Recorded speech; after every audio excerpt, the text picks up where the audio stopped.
Hello and welcome to Infamous, the audio podcast. This is Brandon, or Mutilus on Discord. This is Parker. Go by One Who Parks on Discord. This is Jeremy. I still go by just Jeremy on Discord.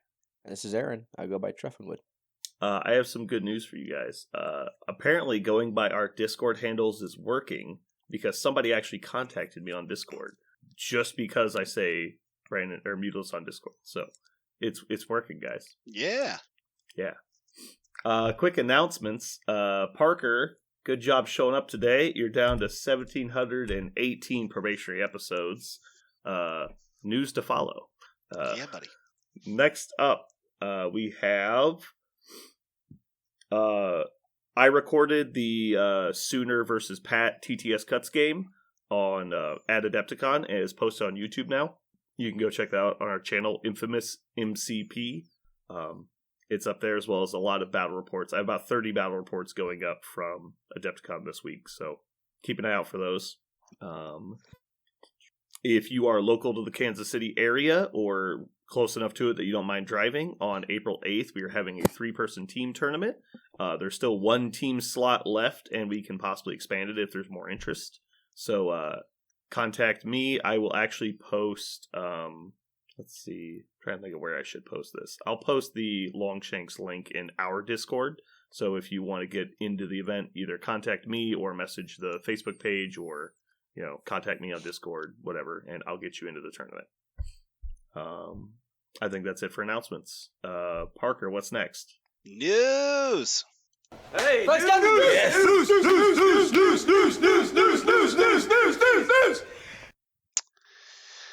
So, News had a big drought last week, of course, because Adepticon was coming up. So, at Adepticon, I want to thank Jeremy, actually. I love that you were like a reporter on the ground. You were with the hot news as it was rolling in. I would not have done. Annoyed. What was amazing about that I loved is that my first thought was, "Wow, this is actually awesome." I would not have done this, even though this is like my job on the podcast. I would never have taken pictures of everything. I would have just stared like open mouth the whole time, taking mental notes. But I wouldn't have. Maybe I would have taken physical notes, like text. I was live streaming it in the Discord. I know. So he gets credit for taking pictures. Yeah, he does take pictures. It was cool for Discord. Awesome. Well, for those of us who couldn't like watch a live stream because what we were doing or whatever it was cool. That being said, we know that some new models are coming to the game. They'll be coming with characters, and also some set pieces and terrain coming with a few of them. So we're just gonna run through some of the models that we know are coming in. Do you want me to just list them all off now, and then we can talk about our favorite? Yeah. Okay. So we know Ultron 2.0 is coming. He has bots with him, so he's going to have a grunt, some of his Ultron bots. Cosmic Ghost Rider, that's the Punisher, only having reborn as the Ghost Rider and then given the power Cosmic. M'Baku and Claw are going to come together. As far as we know, they're coming together. They're shown together. They are. Black Panther and Killmonger 2.0 are coming with a terrain set. What's the name of those sets that I just can't remember the name of them. Rivals 3. Rivals, yeah. So it's the new Rivals with Black Panther and Killmonger, which is a great choice. Good Rivals. They're going to get an update. Bishop and Nightcrawler are likely going to come together in the same box. They're pictured together here. Iceman. They are. It was part of the announcement. They said they're coming together. Oh, okay, cool. Iceman and Shadowcat coming together. And then Shadow King and Professor X is going to be in the game. So those are the spoilers. We'll talk about them first, I guess. Would you like to know my prediction for which one you're not excited about, Brandon? Oh, there's no prediction. It's very obvious. I've said before. It's not. Actually, how about this? I'm probably gonna get hate for this. I would rather have not gotten most of these in exchange for basically anything else. I don't dislike the characters. I don't like what I expect they will do in the game, which is why I don't like them as releases. Now, that said, obviously, if they come out and they're really interesting and cool, great, it's good for the game. I just don't like non-combatants as part of the game because they tend to have frustrating rules and are hard to balance. But the model I'm most excited for is probably Ultron 2. It's close between him and Bishop. Yeah, I have this secret desire that he's going to come with his own affiliation, Ultron 2. I don't think he will, but I have the secret desire that he will. Because if it's another Cabal model, that'd be fine. But I would love for him to have a cool affiliation. There was a lot of people talking about how they should split up Cabal at this point because there's not really a Cabal affiliation, and they should actually make it the Cabal from Marvel Comics, which is not what it is currently. Right. It's just generic bad guys. Right. So at this point, I think it's fleshed out enough. I think that would be a good call. I'll talk about the one that surprised me the most was Cosmic Ghost Rider. I did not think they were going to dip that far into Ghost Rider lore to pluck out that one. I even expected like the Wild West one first before this one. I know Cosmic Ghost Rider is a big fan favorite. People like him a lot, but he does not have a lot of panel time. So yeah, it's definitely the cool factor, right? Oh, he's super cool. Yeah. Like the Punisher dies, goes to Valhalla, gets approached by Mephisto to become Ghost Rider so he can come back and do more vengeance, but when he gets back, nobody's around anymore. So he just lays on Earth for thousands of years until Galactus comes and needs his help to beat Thanos, who's trying to kill him. And so they like take the fight to Thanos. It's like it's straight metal, right? It's just so I get it, but I'm surprised. One more of those, just like let's go around the corner, down the lane, up another lane, over the hill to the next town. Oh, that character, that's the one we want, not the ones that are right next to us. So I know the one you don't like, Brandon. That's obviously Nightcrawler.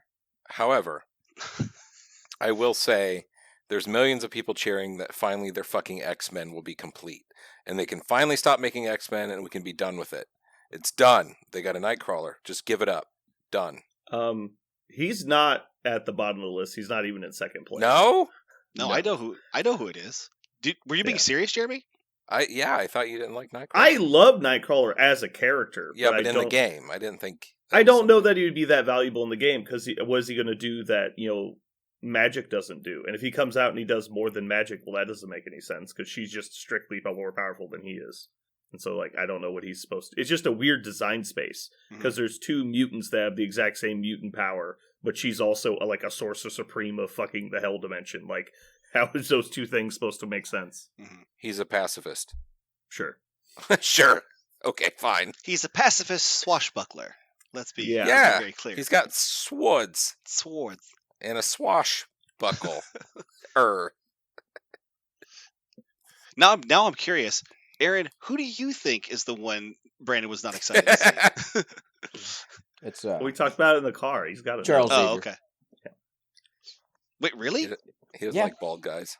Oh, no. I thought it was 100% another Black Panther because you just don't like the lore and you're just not a fan of Black Panther. No, wow. We were completely on different pages. Wow, look at this. You're the only one who knew Black Panther exists in the game. Okay. It makes sense that he exists in the game because he's a stupid character. Right, that's what I thought. It's just you would be interested in because you don't like him as a character. You don't like his character. No, he's definitely in the top half of releases. Okay. Do I just need to rank them? This is awesome. Right. People don't understand me at all. Brandon, you're this whole time. You're a puzzle wrapped in a Rubik's Cube. But before we get to that, Aaron, what is your favorite model? My favorite model is Shadow King.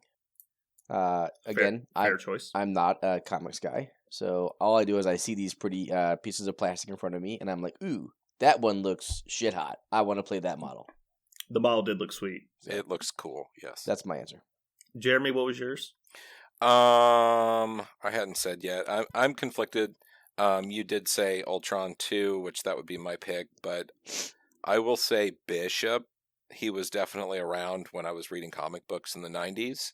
Yeah. And I drew a shitload of pictures of Bishop because he has a red kerchief that was pretty cool.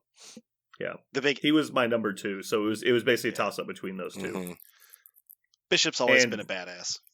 Before we move on, I feel like I need to say that I almost picked Bishop because of another great thing.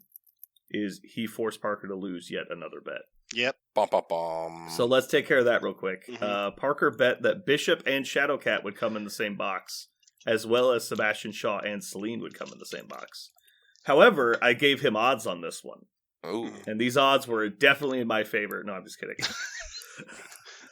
It was a 6-1 bet in Parker's favor. So he wagered 200 episodes in order to win 1,200, but he lost, and so that's going to put him at 1,918 episodes now.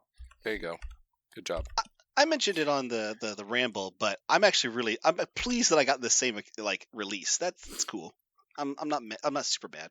I think I think they were always going to come out in the same release, right? I think during editing, you need to find the sound of a cash register, and every time he loses, ka-shing, Yeah. a casino payout sound. Ching, ching, That's ching, what we're ching, missing. ching, ching, ching, ching. That's what we're missing. We gotta soundboard. we gotta do the cash register ching noise when he makes profit. We'd never when hear he that loses, one, I'm gonna play the Wall Street siren noise, where it's like everything's crashing. Oh God. Anyway,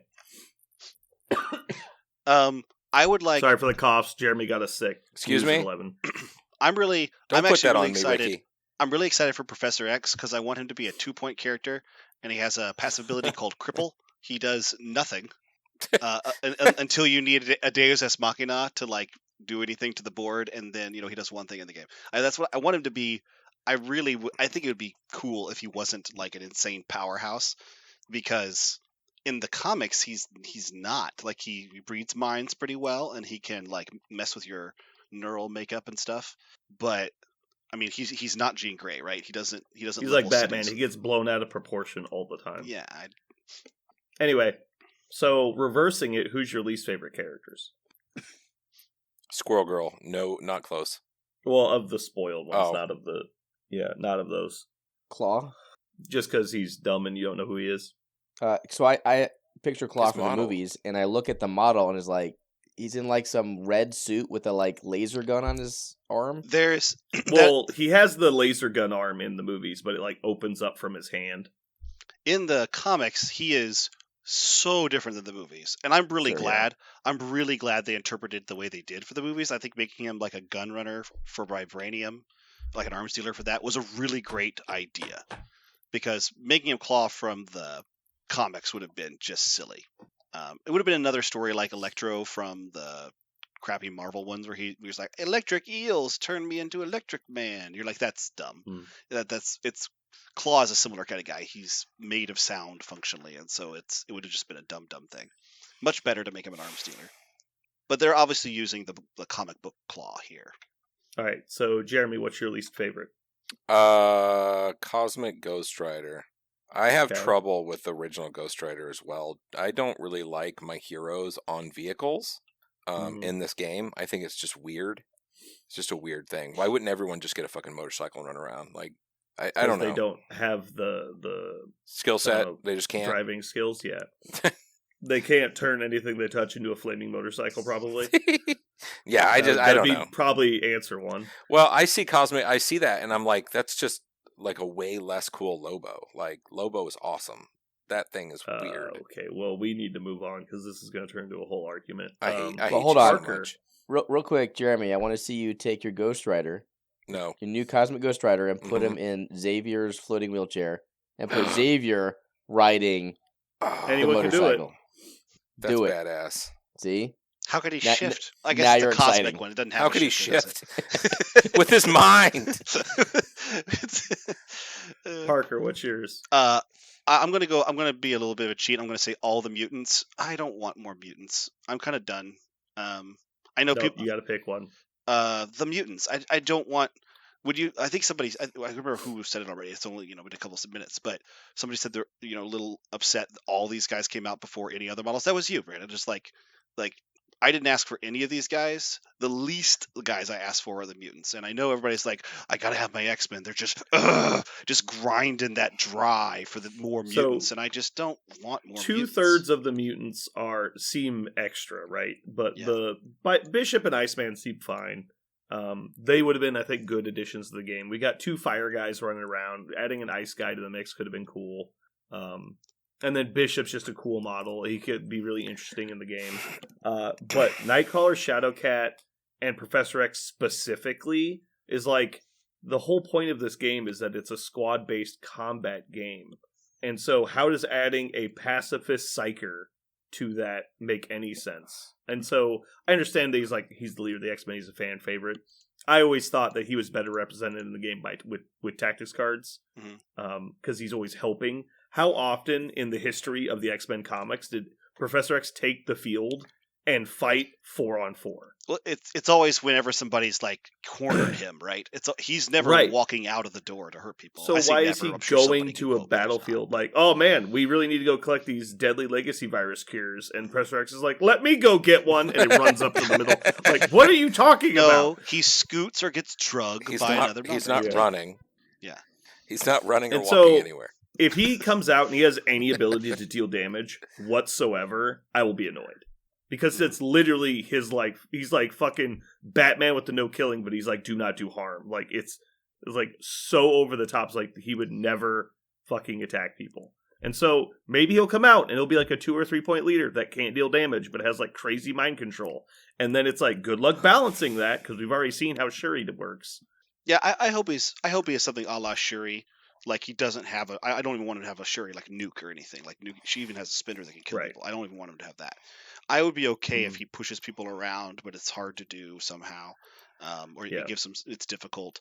Like that's what I'm hoping. That's what he is. I hope he's a control-y support model.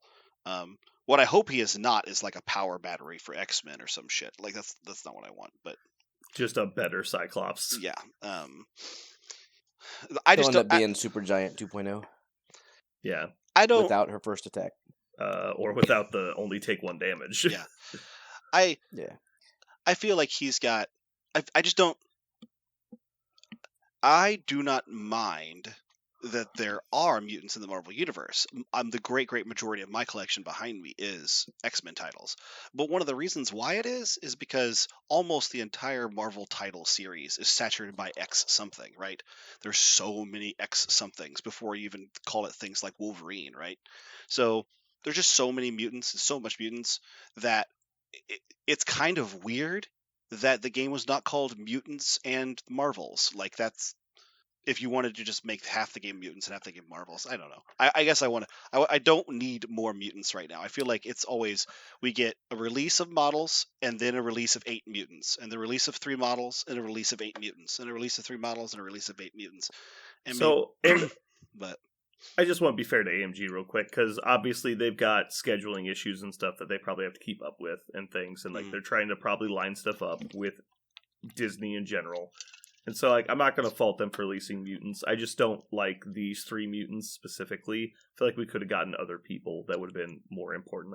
Like where's like why didn't we get X Factor? Like dude, like Shatterstar and Longshot and fuck throw Mojo in there. There could have been some fun releases as we're like picture what Nightcrawler and Shadowcat do in a fight. It's like run away and phase through solid matter. And you're like, boy, doesn't that sound really interesting in combat? It's just not interesting to me. So if you're a fan of these characters, I don't hate you for it. I am not. Like, Nightcrawler's a cool character, but I don't know what he's supposed to do in the game that we don't already have access to. And so, like, Shadow King is basically just Cassandra Nova 2.0 in my mind, and Nightcrawler is just Magic 2.0. And so, like, I don't know why those were an urgent release. Iceman Bishop sound new and exciting, so I'm excited for those. But, like, I'm more excited for Black Panther than any of those 3. okay. Anyway, we probably beat that to death enough. Go check out the keynote. There's a bunch of people that posted videos of it online. I'll have it up on the YouTube probably by the weekend. So, cool. Let's run through the actual spoilers real quick. So we know what Squirrel Girl has on her front side and her back side, and it actually changes. Let's talk a little bit about Squirrel Girl. I am not going to read this No, yeah, this you're gonna have to essay written on paraphrase. this card. We are going to make this really paraphrased. Broad strokes. Yeah. People have probably already read it, honestly. Yeah. So. And if you've read it, you need a good 10 to 15 minutes to read it. So, maybe do it when you're on the John or something, where you got nice quiet space. Squirrel Girl is a 4-cost character. She has 3s across her defenses. She has 6 health on the front and 5 health on the back. She's a size 2 character. She moves medium. Her attacks work like this, called Knuckle, Spike, Strike. It is gets power for damage. It's range 3, 5 dice, and has wild ambush, which she places within 1 of the character she targeted. Army of Squirrels is her spender. It costs only 2, is 6 dice at range 4. After the attack is resolved, the character who gets hit gets bleed and stun. That's after, not before. And it has a wild push for size 3 or less. You want to just go straight to the powers? Yeah, just run through it. So she has something called Tippy Toe Takedown. Tippy is the name of the little squirrel friend that she has with her. Basically, the way it works is she can choose a target character within 3 of her, spend X power, with X being the amount of threat the character has, and put the Tippy token on that character. While Tippy is there, it messes with that model's ability to attack, defend, and dodge. So their crits no longer count, and they cannot explode their crits. For 0 power, she can pull Tippy back to her whenever she's targeted by an attack. When she has the Tippy token on her, she can reroll up to 2 of her dice when making attack, defenses, or dodge rolls. Every other thing on here actually it makes her more similar to the way Brother Daniel works. If you know the way Brother Daniel works, it's just more rules about what happens when she's dazed and stuff like that. She's also a wall crawler. The backside changes a little bit because she loses the ability to call Tippy back. So if she's on her backside and Tippy is out, Tippy is just out and it's there for the rest of the game. However, in exchange for the ability to return Tippy, if Tippy the squirrel is still on the Squirrel Girl card once she's flipped over, she gains a new passive called Guardian Squirrel. When she's about to be KO'd by an enemy effect, the Tippy token is removed, she heals 1 damage, and is placed within 2 of her current position. Very similar to Last Minute Save, the tactics card for Lockjaw. So do you want to know what I am most excited about on this card? Give it to us. Apparently no one does. That's the last line of her infinite squirrelessa Squirrelies. Squirrelese. She can speak Squirrelese. There you go. The last line of her squirrelese superpower. Is it if she does the save herself thing, gets removed from the game? No. No. This is the passive on her front I'm side. going to read it. Oh. Go for it. Additionally, when this yeah. character is dazed, move the Tippy Toe token to this character from anywhere. Do you want to know why I'm so excited about that line? It's not on. Ask me. Say yes, Aaron. I want to hear. Yes, oh, yes. Thank you. Why? Man, it's such a softball, Brandon. Aaron, why? Because maybe, just maybe, that's the line that they knew they forgot to put on Dr. Voodoo 2.5 years ago, and there might greater than 0% chance be an errata to fix his to word it the same way as this one. Yeah. I think they've known that for a while. They just don't want to do anything about it. And that's not a complaint. I'm just stating my opinion. I think there's a reason they haven't done it yet, and I just don't know what it is. I think they're very opportunistic. Like they will not change something just because it needs change. They will wait until it aligns with something else. The release of Squirrel Girl with the same esque ability and a revised wording sounds to me like a great time to revise Voodoo. If they're ever going to, they're going to do it now. Agreed. Like, obviously, that's the timeline, right? If they're going to do it, that's going to be on release with this. It'll be snuck in with the affiliation update when they come out. Yep, just a quick errata to add that line to his card. Yeah, personally, I would like to see them do more to Voodoo, but it's what it is. So, initial thoughts on this model? Anybody want to go first? I will gladly go first. Okay, do it. You want it? Why the fuck did they do this? The squirrel token's fucking dumb. Way too strong. If it was just gain effectively hex that you can't shake, that would be really good. If it was get a reroll, it would still be good. Why is it 2 rerolls and your crits do absolutely nothing? Well, it's not both. It's one or the other. Right, but it's 2 rerolls instead of 1, and it's your crits don't do anything as opposed to just don't explode. Like, that seems like way too much value for a 4-pointer. But you don't get both. You must have one or the other. So you're not getting rerolls. No, I'm saying both effects are twice as strong as they should be. That's what I'm saying.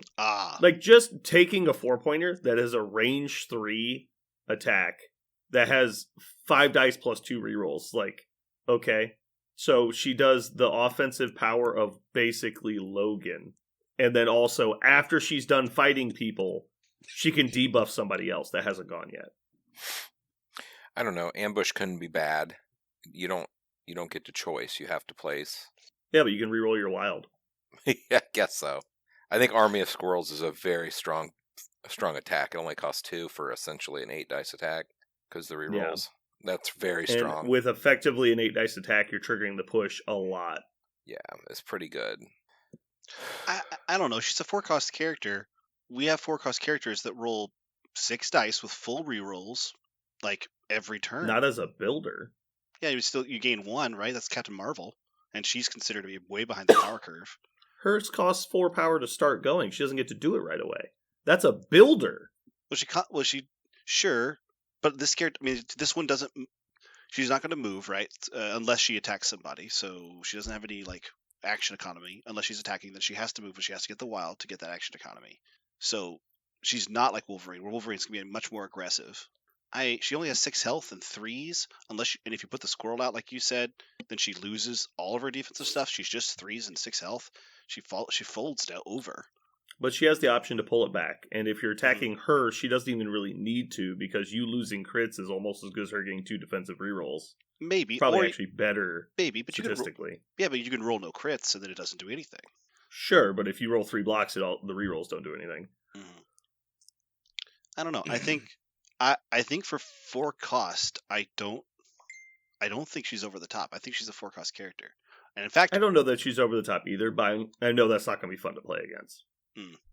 She's going to be annoying, for sure. Yeah. Doesn't she just absolutely shit on Malekith if she can get to 7 power? No. Why not? Because that probably means she's died once, and so Malekith just kills her. I don't know that it does. She's only got Like, 5 health in her backside. Malekith's probably going first, and he probably just nukes her before she can put it on him. Right, so you're not going to let him get her on turn 1. You just need to keep her alive.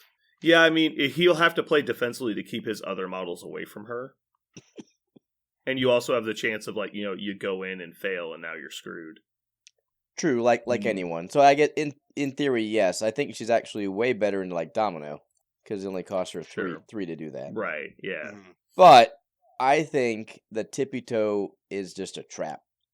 So you should just treat her as having 2 extra dice on all attacks and 2 extra dice on defense, and then look at her card again and be like, oh yeah, that's pretty effing great.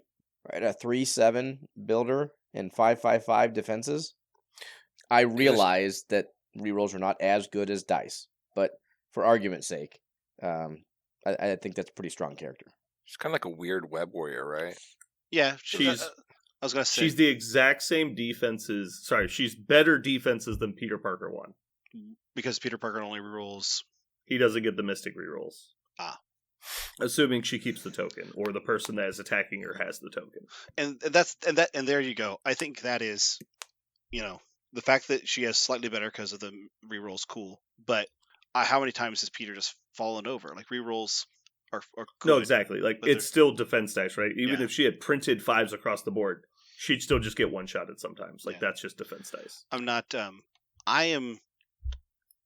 Like, if you're taking her because you're like, oh man, what a powerhouse 4, I go, I don't know. I don't see the powerhouse 4 there. I think the possession effect is really, really strong. Because the tall list is such in meta right now that being able to put that on their big character is extremely punishing. Oh, that would be horrible. Absolutely. Yeah. It's like Hulk / Malekith / Magneto / pick a big guy. It's like Thanos. God, what happens when Thanos gets possessed and then she just runs away and you can't do anything? But again, she's got to get 8 power and then run away. So sure, I want to see stuff like that happen in game before I get too worried about it. It's not easy to get to 8, but it's also not hard when you don't have really any other spender effects. Like Army of Squirrels is good, but if you know that she's in the game for that reason, she's going to get there pretty quick. She has a really, really efficient builder attack. So I look at her, and my initial play pattern was Hellfire Club on Infinity Formula. Like in a dream scenario. But regardless, play her Infinity Club with no matter Hellfire Club with no matter the cost. And she's going to be putting out 2 Army of Squirrels on turn 2 and reliably 1 to 1.5 every turn after that. Like, I don't care if you're Malekith or you're a 3-pointer. 8 dice hurt. I mean, what about just putting her in Cabal with Red Skull? See? There you go. But in my mind, I think keeping the token on her to increase her offense, defense, and dodge, and putting out 8 dice as many times as you can, sounds incredibly strong. I mean, those all sound good, but you can also just put X-23 in Shadowlands Daredevil, and it's better because it's the same thing. It's a 6 dice. It's a functionally ace dice attack if you're attacking somebody with a token, and you get to crit. You get to wild pierce and move afterwards, and you're a healing factor 2 model. That's just better for 3 points. That's what I'm Yeah, saying. but Like this is I'm this is addicted she to is- range 4 though. Man, that range 4 is pretty nice. Range 4 is sick, and also I don't- if you're using Shadowlands Daredevil, why not use Squirrel Girl in there too? I'm not arguing that X-23 is not broken. Like, I think that yeah. that What if- model is definitely overtuned. Yeah, that's what I'm saying. Like this is not a super scary model. Like if you put it down, like I'm going to make a really offensive Squirrel Girl, I'll go cool. Like congratulations, I guess. But I'm not scared of your really offensive Squirrel Girl over any other model in the game. Is she a bad offensive model? No. Is she scary because you played Squirrel Girl? No, I don't. She think just so. Her fucks. offense, She fucks Domino. her offense annoys that's me. pretty much. I hate the token. I think Yeah. the token is dumb and bad for the game. It's just a squirrel. It's just a little Tippy. Why are you so mad about Tippy? I think she's fine. I like that if you want to. I think it's clever on her backside that if you put the squirrel out there, you lose the comeback. You know, the guardian squirrel. I like that. It just means when on her backside, you almost don't use the tippy toe, which I like that because one of the things everybody saw as soon as you read the front side of her with the tippy token, you're like, okay, well, as soon as you daze her on her backside, she'll definitely throw that token out there because she'll have a ton of power to attack. Put it on anybody in the game. She'll have plenty of power. We're like, well, if you do that, that's it. Like it's out there, and she only has 5 health and no more rerolls. So a stiff win by push her over, and then that's it. You lost your 4-point model for some crits I may or may not have rolled. Like that's good. I like that a lot. It incentivizes you to not use the token on other models on her backside. I think it's cool. I think it's an interesting, useful dimension to the character rather than just make it Good all the time, no matter what. just good all the like you said, good all the Yeah. time, no matter what. I'm just worried she's going to build power way more quickly than people think because she has such an efficient builder attack. No, she could absolutely gain 5 power turn 1. All right. Or well, with. I hope you guys are right and that she doesn't get played. Oh, she'll get played. I just don't know if she's gonna have the staying power. I also wonder. This is totally conjecture, but what affiliation does she go in? I don't know. I have no idea because she's very much like she's a friend of Miles in the She'll comics. probably be a rogue agent. Yeah, she's not. It doesn't say rogue agent on there, but I wonder if she'll be an unaffiliated character because she only works with teenagers. I think in the comics. Maybe somebody can tell. She's teamed up with everybody at once, I'm sure. So maybe they put her wherever the hell they want. But I don't know. I don't know anything about her, so I have no frame of reference. She's a comic relief character, right? It's funny to watch Galactus get beaten by a teenage girl, so they do it sometimes. But I don't know. Speaking of comic relief characters, Gwenpool. So Gwenpool's. I don't know if you guys knew this, but her full name and written on the card is Gwendolyn Poole with an E on the end. I don't know if anybody knew that. Someone needs a raise. Yeah. So if Blackagar Boltagon had a former real on the nose name, this is on purpose, I think.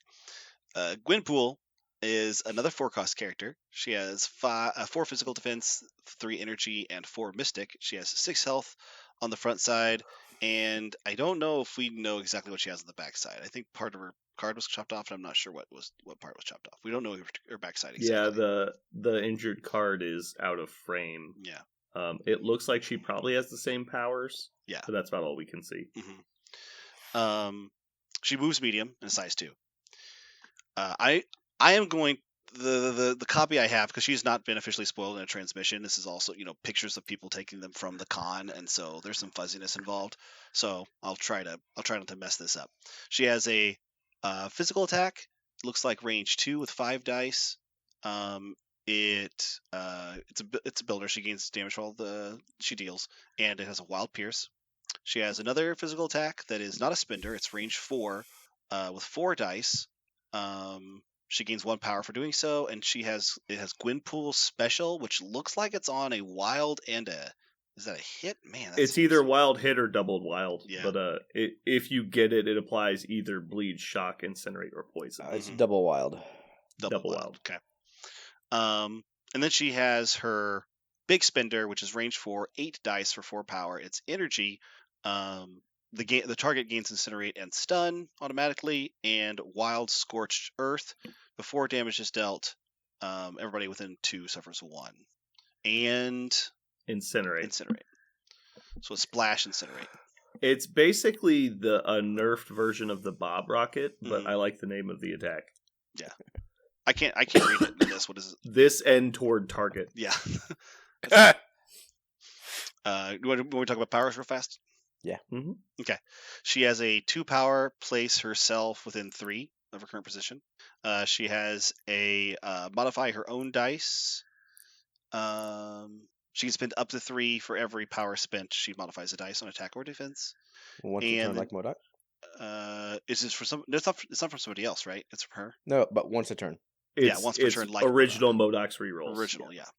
And then she has plot armor, which is my favorite name on this. It's a DR1, but it's plot. Mm-hmm. It's called plot armor, which is perfect. Yep. So, to my knowledge, she's the first a DR model with dice mod built in. I think. Yeah, probably. I think it's interesting that she's just like generic premium things that characters want. She moves, she DRs, she modifies dice. She does have a fun collection of things. Yeah. The thing she doesn't really have is a really good attack.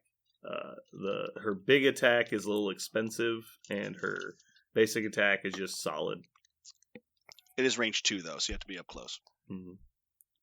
I'm assuming she's gonna be on a medium base. Do we know that? We've seen her models, but where are they?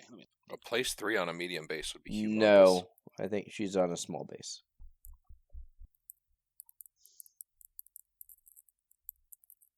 That's what it looks like to me, anyway. I believe you are correct. Yeah, she doesn't have the scooter on her model. It's just on the card. That makes sense. She's rocket jumping on the model, which I assume is supposed to be her place effect. She also has a friend named Jeffrey, who is a shark dog. Yeah. I'm not sure how that works. It's a land shark. Okay. I'm sorry to interrupt you, Aaron. No, I can say one thing to precise what you said. She has the equivalent of web swing. She has a caveat that she cannot be holding an objective token when she does it. Thank you.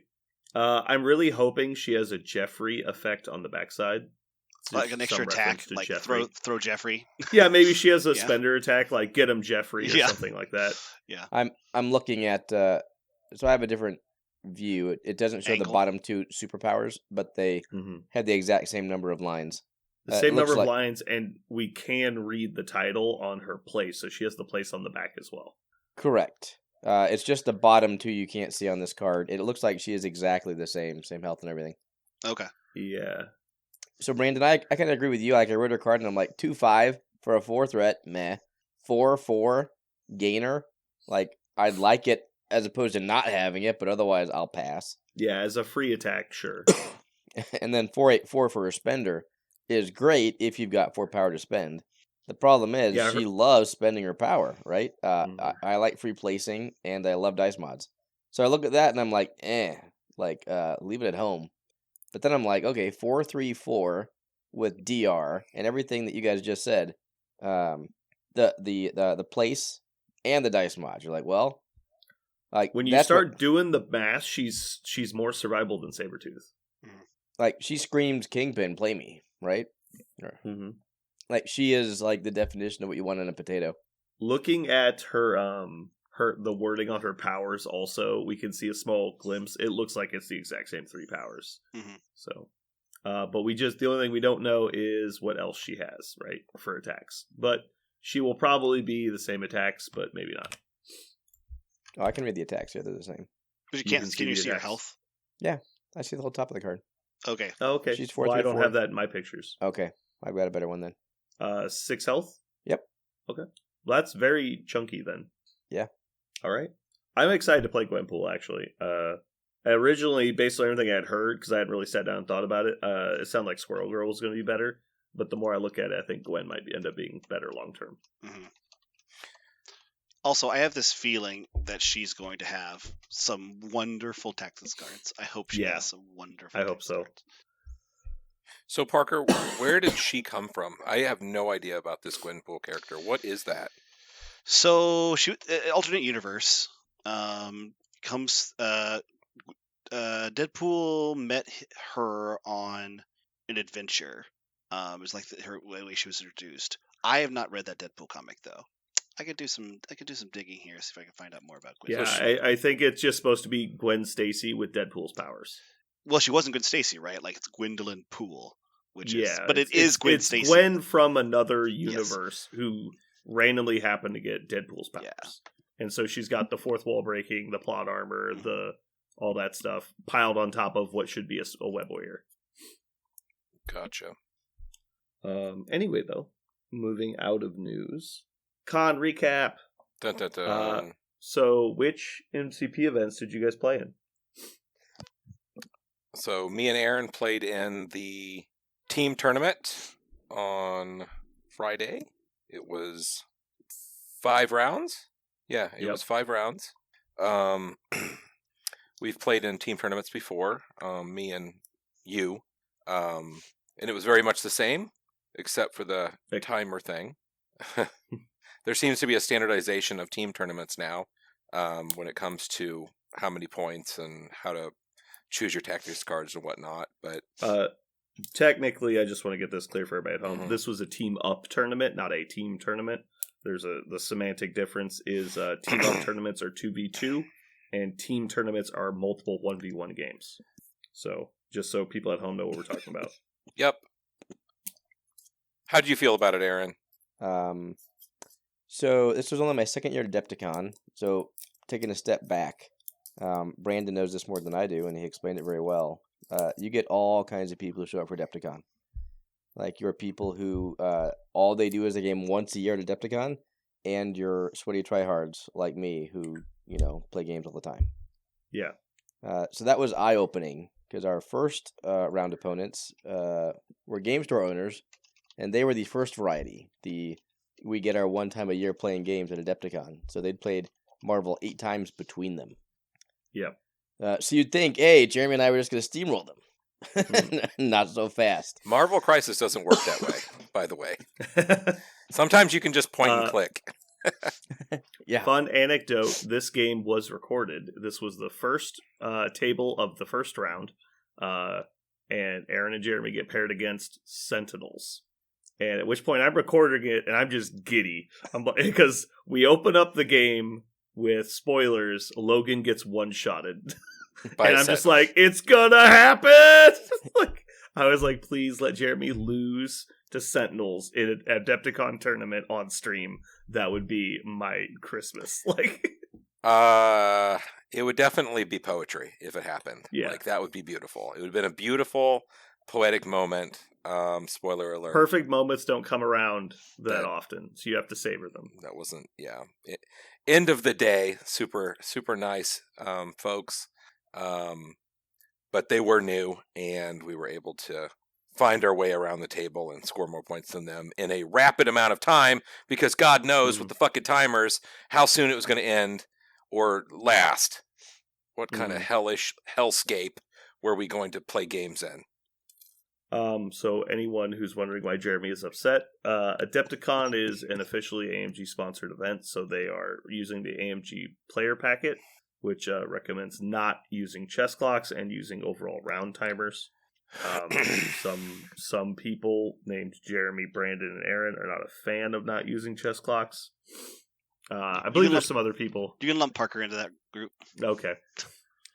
We'll talk about that more later. But anyway, any fun anecdotes from round 1? No, the Logan dying and MODOK on half health at the end of turn 1 was the anecdote. Yeah. We were like, oh shit, I think it's happening. Safe to say the game started off poorly. But you guys ended up pulling it out. I believe it was just barely, but you did. Then round 2 comes around. How was round 2? Very frustrating. So first of all, the opponents were amazing. They started the game off with the question of if we wanted to take shots with them before or after the game. We chose after to either toast our victory or defeat, one of the two. But they brought the liquor and offered us marble shot glasses, which they brought for all their opponents. So super great, nice people. Yep. But now we have to talk about the round timers a little bit because they were also relatively new. They seemed like they knew what they were doing from a gameplay standpoint, like they weren't new to gaming, but newish to Marvel. So they were playing webs. Like, okay, let's activate this character. Well, let me read their card now and see what this character can do. So their individual activations would take a while, which is fine, except they're playing webs, so they're going to go up on us pretty early at victory points. And we finished a round with about maybe 3 to 5 minutes left and started the next one. And had that round taken those 3 to 5 minutes longer, they would have won the game because the round would have ended right then. Sorry, the game would have ended. This was a game that I think we kind of had in the bag the whole time, but sometimes attritionalists just need to kind of give up that early scenario advantage, and then they grind it back, and then you enter a commanding position round 3 or 4 or 5, where you've got enough people dead that it's going to go your way. So this was one of those games. I really would have been upset to lose on clock in a commanding position. That's my synopsis. What about you, Jeremy? I'll add that I believe they're a husband and wife duo. Yes. They messaged me in Facebook today and was asking about the video because it is recorded. Let them know, hey, we'll get it done when we get it done. Should be soon. So if some evil bastard hadn't got me sick, it would be up right now. Probably. It was very nerve-wracking, like, to know we were in a commanding lead, but to be eking forward towards this clock timer that we couldn't look down and even see where we were at on it. We could just tell that it was getting, sun's getting low. Like, we could tell it was happening, and we were right on the edge of turning it over. Man, that was just frustrating, and I would have not been happy. Like, that game was in the bag, and it wouldn't have made a fruition. Like, we almost didn't get to turn 4? Because I think we turned it over on 4, maybe 5. I think so. I think it was. But yeah, I mean, once we started turning it over, it was all like where we wanted it to be at the beginning. And in a competitive environment, man, that's tough. That's tough to kind of like have a different set of rules kind of imposed that didn't fit what you've normally done. It was weird. All right. Well, apparently you guys want to talk about clocks now, so let's talk about clocks now. Well, this was the game that impacted it the most. So yes, right. I actually don't even know that that's true, but we'll get to that later. my game that impacted it the most. I had your game. I had one that was legit. All right. So just for the differences, just devil's advocate. Obviously, we're all on the side of chess clocks, but I understand that that's not the unanimous opinion. So the rules AMG uses, I think, are the best way that you can do round timers. It is supposed to be a secret round timer that is adjusted plus or minus 5 minutes every round, so you can't time it. And when time is called, you finish the active round and then do scoring. And so the issues with this are either player can take any amount of time they want effectively to do things within the TO's subjective opinion of what stalling could be. And so if you call a judge like, hey, my opponent's playing slow, it's up to you and the judge to figure out if they are playing slow or not. But keep in mind that if you do call a judge and they get to the table, they're looking at 1 second of the game state and not anything else. So it's hard to make an official call on that. But the problems are, let's say you called time and one player is like, this is the last activation of the game. And so you've already activated all of your models. I have 1, maybe 2 activations left because I have more models than you. All I need to do is create a game state in which I go up 1 point and I win the game. I do that with the knowledge there's not another round. So I don't need to worry about, game state of walking up to Malekith with like my other model that's about to die or standing within death range of people. All I need to do is score 1 more point than you. Mm-hmm. And so that's not really a fair game state because you made your decisions thinking there was going to be another round and I didn't. And so that's my opinion. Another problem is what happens when you call time in the power phase of another turn. And so then you might have upwards of another hour or so that game is going to keep going past the official round timer. So let's say you had a 2-hour round timer, which they did for this tournament. And that actually happened. There were several rounds throughout the weekend where someone got time called in the power phase. Because, it's just random, and there was a lot of games. We had huge tournaments. So someone's going to be early in the tournament. It happens.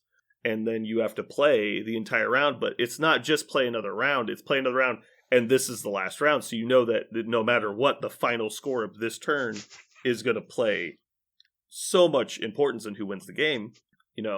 Now everyone's going to take the extra time to make sure they don't make any mistakes. That's going to cost them the game.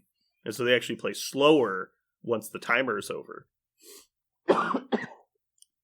But the biggest problem, and honestly the only problem in my opinion, with timed rounds is that there's no restriction on which player takes most time.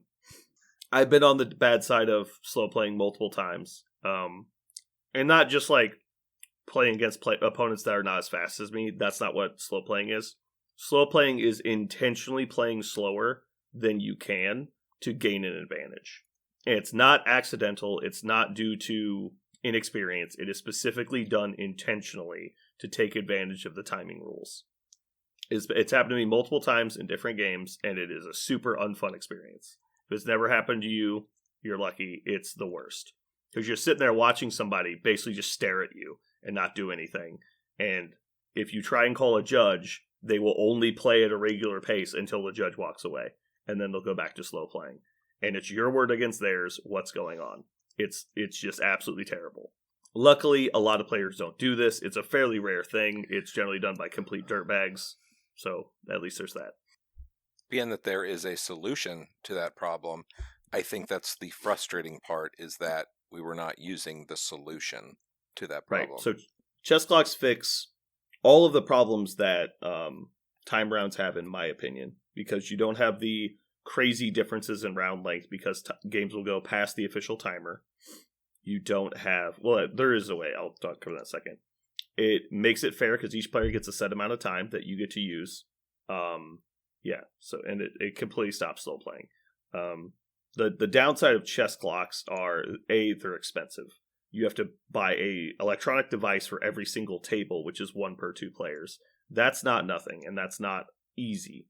One other downside is it's can be somewhat intimidating to new players that have never played on chess clock before. Now, that being said, I have rarely, if ever, encountered somebody who's played a couple games on a chess clock and not liked it more than the other way. It's usually just a barrier to entry psychology thing. They're just afraid to try it because they feel like it's going to put this undue pressure on them.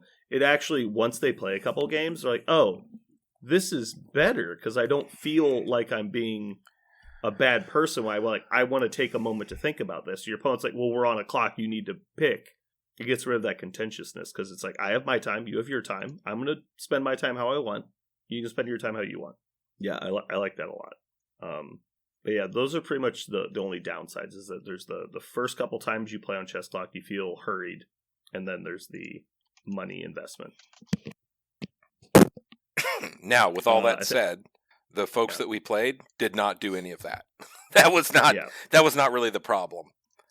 Mm. The problem is just that with no visual timing, and like I know that several times they did make announcements for the round time, but in the first couple of rounds of the team tournament, they didn't announce when the round timer started. And so people are playing like they're just playing at the local game shops, because a lot of them only play at the local game shops most of the time. And so they're they're chatting, they're talking about each other's models, talking about their paint jobs, looking at the terrain, taking long times to make decisions, not in a hurry to get set up. Like, there was games that actually started the first activation 20 or 30 minutes after the round timer started. And the round timer started 10 minutes after they announced pairings. And so there's just no urgency to get started. And so they're basically starting 30 minutes late, which means they have less time to play the game, and they're playing slower than everybody else. So that's one of the issues. I think if you're going to do round timers, you have to be really on top of people on announcing, like, yeah, guys, round is starting. You have 5 minutes, like, to get to your table. Like, all right, timer's going. You have 2 hours to play. And then every 30 minutes, you got to get them feeling like there's urgency. They did a much better job this year than they did last year. I will definitely say that. Yeah, it sounded like it. I mean, there wasn't too many people that were affected by it in a way where people were having a fit, which I think a lot of people were prepared to have a fit. Like it was kind of in the air, like it was a tension, I felt. And so anyway. So I didn't get a ticket, so I don't really have an opinion. But I didn't buy a ticket because it was not chess clocks, so it didn't really matter. So the folks we played, that was Stephanie and Brendan, just for a shout out, because they said they'll check us out, watch the video and all that stuff. So ready for round 3? Yep. Round 3, that was Team Beardface. Yeah. This was my most fun game of MCP the whole weekend. Yeah? Oh, yeah. What did they play? Do you remember? It was Magneto. Was it? Yeah, this was Magneto, Malekith on, I think, like Researcher Gamma. This was where we lined up and we laid haymakers into each other the entire game. It's all we did, yeah. Yes, I remember it now. Yes, that so was we're great. Playing it. We were like, plus... they didn't take magnetic refraction. That's why they did not win. Yeah. That was the single reason they did not win that game. We're playing at +4 threat, so there's a lot of models on the board, and they had like Mags, Jugs, Ulik, Mystique, and some other Rhino, bunch of beefy boys, and they just threw them all at us. And by the end of the game, there were 3 models left alive. Like it was nothing but my 8 dice, your 8 dice, my 8 dice. Mm-hmm. Obviously, strategy involved back and forth, but it was a really good game. Kind of came down to the wire at the end. But yeah, I really enjoyed that game. Nice. That was fun. This is, I think, the only game you guys played off camera on the team tournament. Great. Really? Did we play the next one? Yeah, the next one was on stream versus Norbert. Yep, that was Norbert and Gil. I thought those two sweet gentlemen. We weren't going to talk about this one. Yeah, this one. I don't really remember this one. I blacked out, woke up. I decided we should. Yeah. Yeah. So this is the one where we did not like the our blue mission and the terrain. Yep. The size 5 that could not be destroyed in the center of the table, which hid their characters.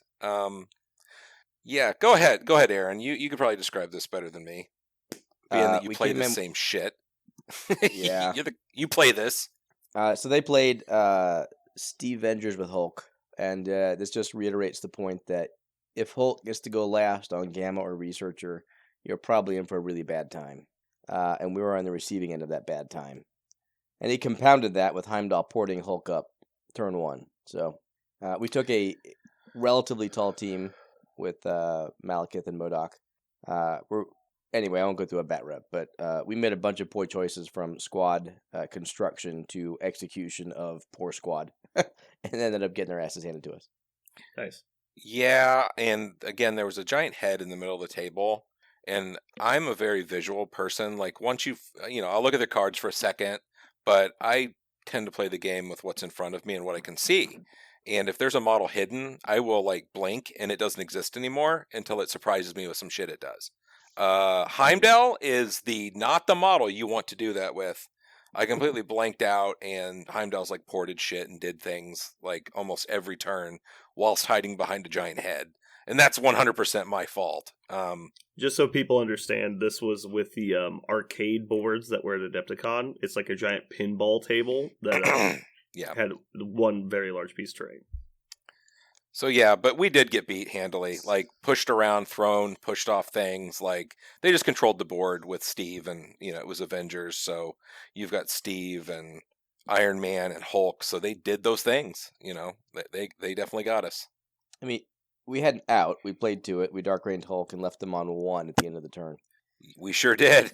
So if we could have just did that. Those dice go a little bit better. Hulk's gone. Mal's still alive, and I think we ought to win the game at that point. Yeah, we were right there. Well, people at home, you can watch this game and decide for yourself. No, the odds were not. Hashtag YouTube. Yeah. Not in our favor to kill Hulk, but I think we had to. Tell us if we're wrong.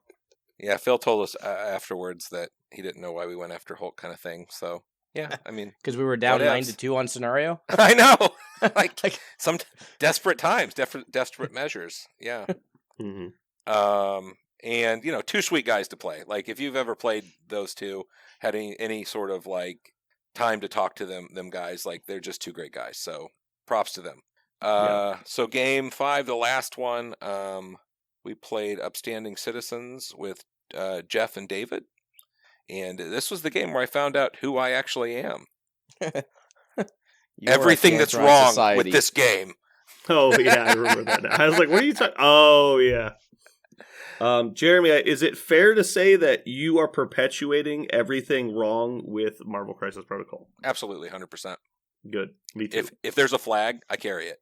If there's something for me to sign, I understand, like being frustrated with stuff, and like clearly he doesn't like the tall play style, and he doesn't like Malekith, and so I get it. But he was deep in that ham crate, like he was all in on Toxic. Like he thought he was worried that like Malekith was going to ruin the game. It's like I think Malekith is still a bit overtuned even after the nerf, and probably needs to be adjusted a bit more. But I don't think it's like that big of a deal. Like he's good, but like he can be dealt with now. When you couldn't reroll against him and he was charging every turn, that was a different conversation. I agree. I think people just assumed you don't have to answer him anymore, and they stopped trying. Yeah. And I mean, this was from someone who was playing, to me, one of the most egregious leaderships, which is Kingpin. So I was like, well, your leadership's broken, like, but it's not a tit for tat. He was very frustrated. Apparently, he had played, something similar recently, and I don't know. You can take games and say, I'm going to learn something from this, or last time I didn't do so good, I'm going to do better this time, or you can just kind of throw in the towel and be like, this is the dumbest shit ever. And that's once you give up trying to be innovative to fix the problem, like clearly he likes to play like spider foes / criminals, and Malekith is cancer for those two play styles. So I get it. Like if you don't want to change and you just want to play the things you like, it is a frustrating situation. Like I was there in War Machine for a while with Khador, and it's like, well, I just can't beat the two best affiliations, so I guess I should sell my army and go play something else. Like I definitely get the mindset. It's not fun. And I mean, we played, it was Gamma and Research, so it really was going to be very difficult. It was as bad as it was going to be. Yeah, that one was pretty nasty. Yeah. Anyway, that was the team tournament.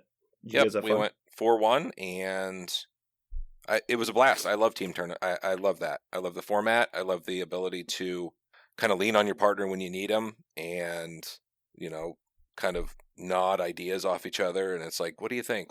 Let's go for it. Fuck it, let's go. It's fun. My favorite part of the team tournament is speaking in riddles, where your partner's like, all right, so do you have a plan? You go, oh, I have a plan, and they're like, okay. And you just kind of like, I hope he's not going off the deep end, like right here. And he just like, I start doing crazy shit. You're like, oh god, no. Well, we discussed it afterwards. At least I've discussed it with you, Brandon.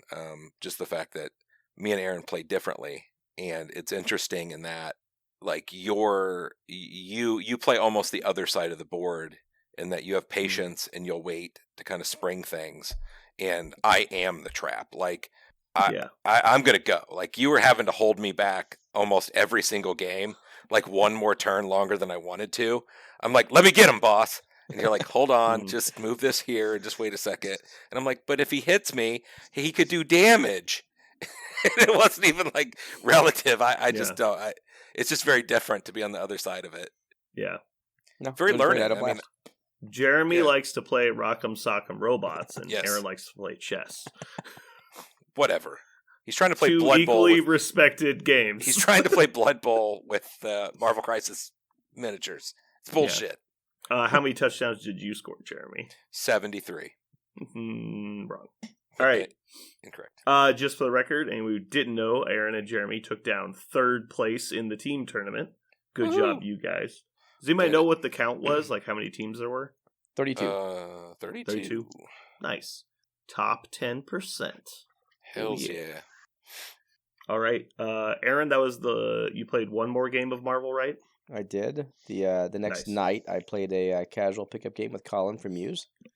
Shield into his Cabal Red Skull.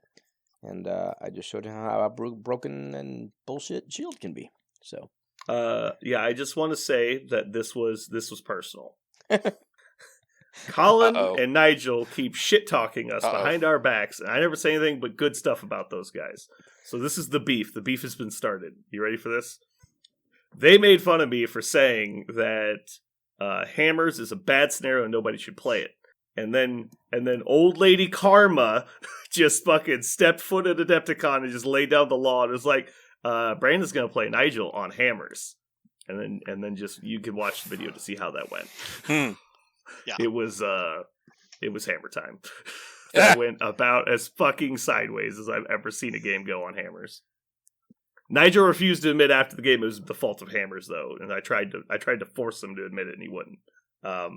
Let's see. I don't know what it is about hammers that people look at it and they go, when my models have an extra hammer, they're so good. And I go, but your models won't have the hammers when you play against why us. are you assuming your models get the hammers? Yeah.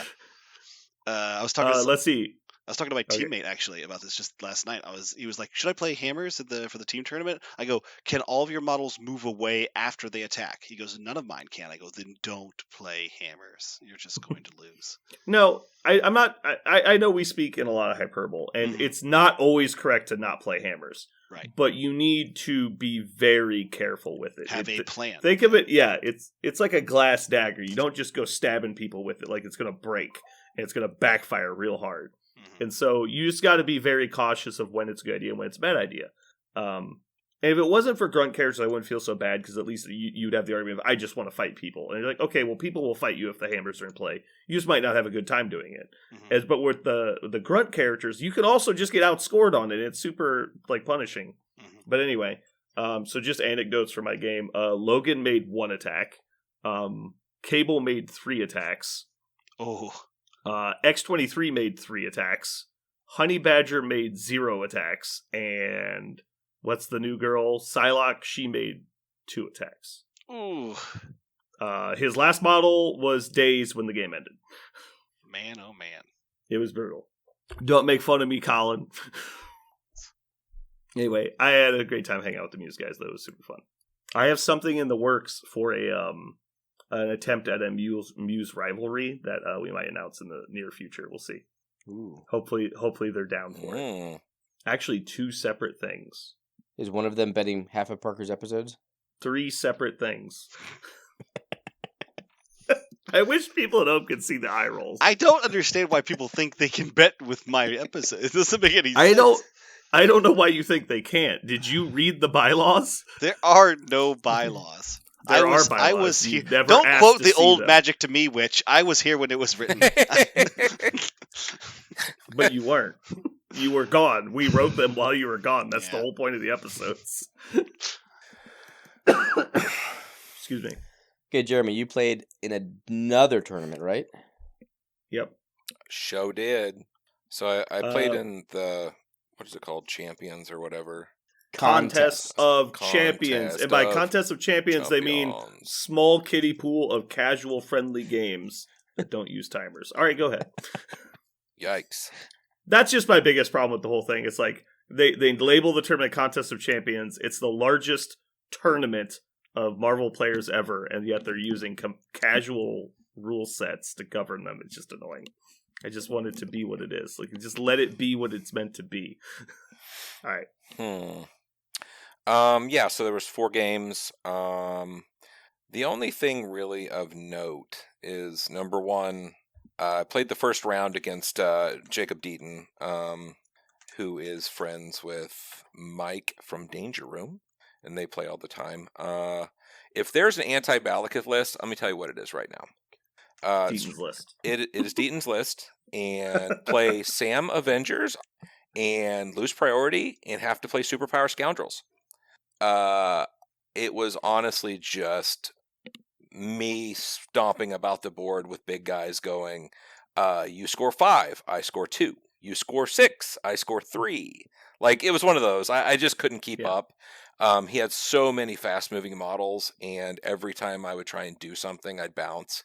The first volley of the game, I went into Bill with Malekith and did no damage, and then did no damage again.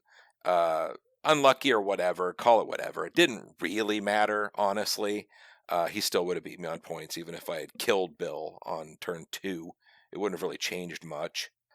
So, yeah, I lost the first game, so the rest of it I was kind of like, well, let's see how I can fare. I generally do X1 in most tournaments, so let's see. Real quick, yeah. do you think any part of that was karma for what you did to Jeff? I was werewolf cursed. I was given a banshee. Okay, good. Yeah. So I just want you to acknowledge that. I took a shellacking on that one. Then I played a Web Warriors team.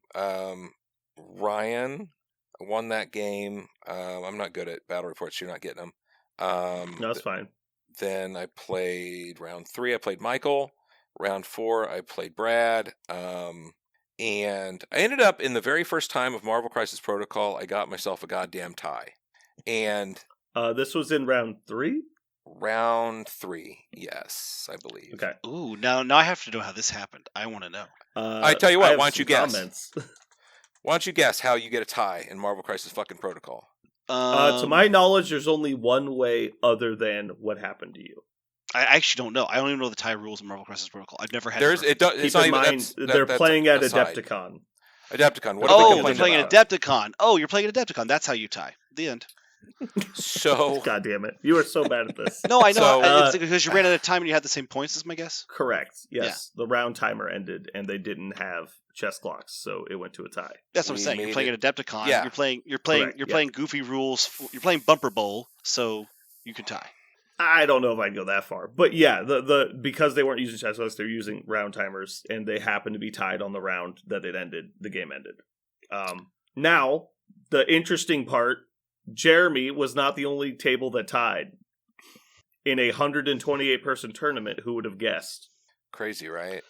Now, the actual interesting part, since Jeremy's finished talking about his games, is 2 games actually drew on undefeated tables. Yikes. Jesus Christ. So, keep in mind that the tournament format at 128 is you play 4 rounds and cut to top 8. Can I tell you what players 9 and 10 also did not have on their records? A loss. Which meant 2 undefeated players were knocked out of the tournament because they had draws. And 2 players with draws were not knocked out of the tournament. Oof, that is bad. It sounds not great when you think about it, right? Yeah, I didn't think about that one. Um, Yeah, my draw, I felt okay with it because had we gone one more turn or 2 that were actually left, because I was trying to kill his models and it was Kingpin, I had finally gotten over the top of it. Everybody was injured or dead, so it was over. Like, I was getting ready to just scoop in all the points and win the game, and because we couldn't play another round, it was just over, and it didn't matter. It didn't matter that I'm only playing 3 models. I was taking turns super fast. It didn't matter. It was a draw. High five. But yeah, I had already lost the game, so I didn't worry about that whole concept of like, wait, I'm not in and I drew, because that's a lot to handle. Man, you guys are really piling up the evidence for why I'm going to spend my tokens on not Adepticon next year. I'm not excited about playing that. That would drive me crazy. I had amazing games. I think a lot of of people had a really good time. Yeah. The thing is, if you want a game that's guaranteed not to get fucked over on time, don't go to Adepticon. However, if you want good games, and most likely you're going to be just fine with the timer, go to Adepticon. Most likely. I do want to point out, I just want to make sure we're not drifting too far here. We're not trying to bash on Adepticon, but specifically, it's not even their decision. No. It's an AMG decision. Yeah. Yes. And so this is an AMG issue, not an Adepticon issue. I just want to make that clear. Lots of Adepticon tournaments use chess clocks because it is the best way to do it. Yes. Let me amend that. I will say, you're making a really good piece of, if I know AMG is coming and they're going to make it an official AMG event, for me to go, okay, well, I better want other things here besides the big show, because I would get very frustrated by the big show if AMG is coming. Mm-hmm. Like, if I was player 9, I would have been absolutely furious. Yeah. I don't even know what I would have said. As a person who actually should have played in a finals game at a competitive War Machine tournament, and everyone looked over and goes, "We are already wrapping up and putting shit away," It's pretty heartbreaking at the time. Those kind of things suck balls. But and you're like Mr. 3-0 drop, so I've pulled about anything. I'm old as fuck. I've pulled all kinds of crazy shit. But as a convention goes, Adepticon's on my top 3. It's fucking amazing. Adepticon is a super fun time. The terrain, phenomenal.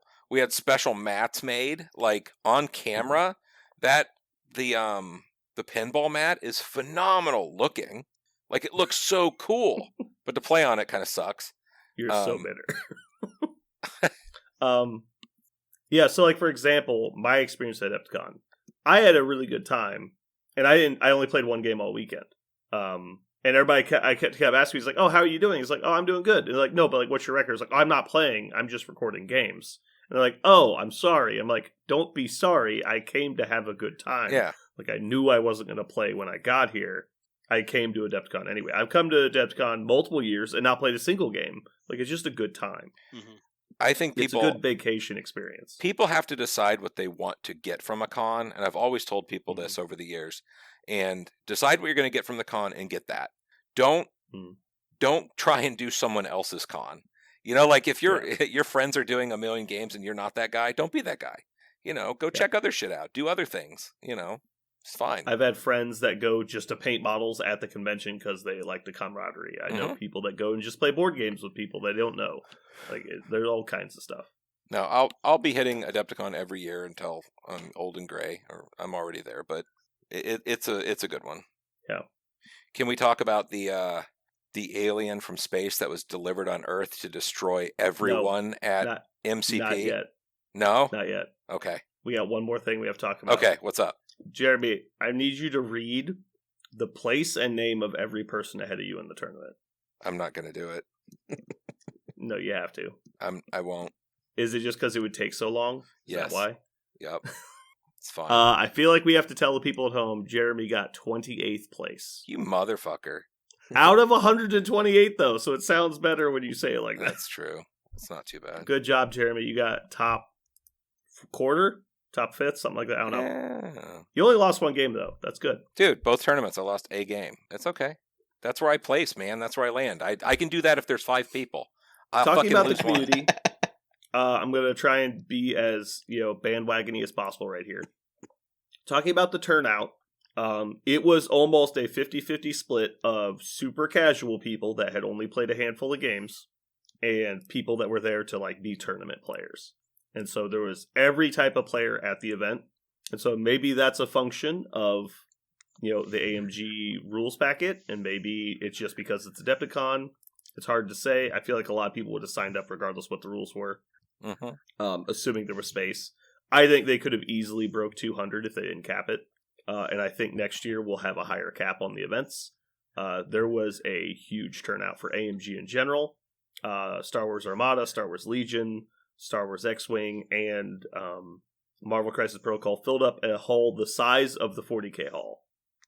And so AMG, I think the majority of the weekend had more players playing than the 40K hall, which is impressive.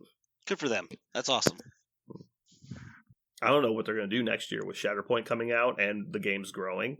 I don't know how they're going to have space. I don't know what's going to go on. Maybe they'll take down their giant booth of nothing.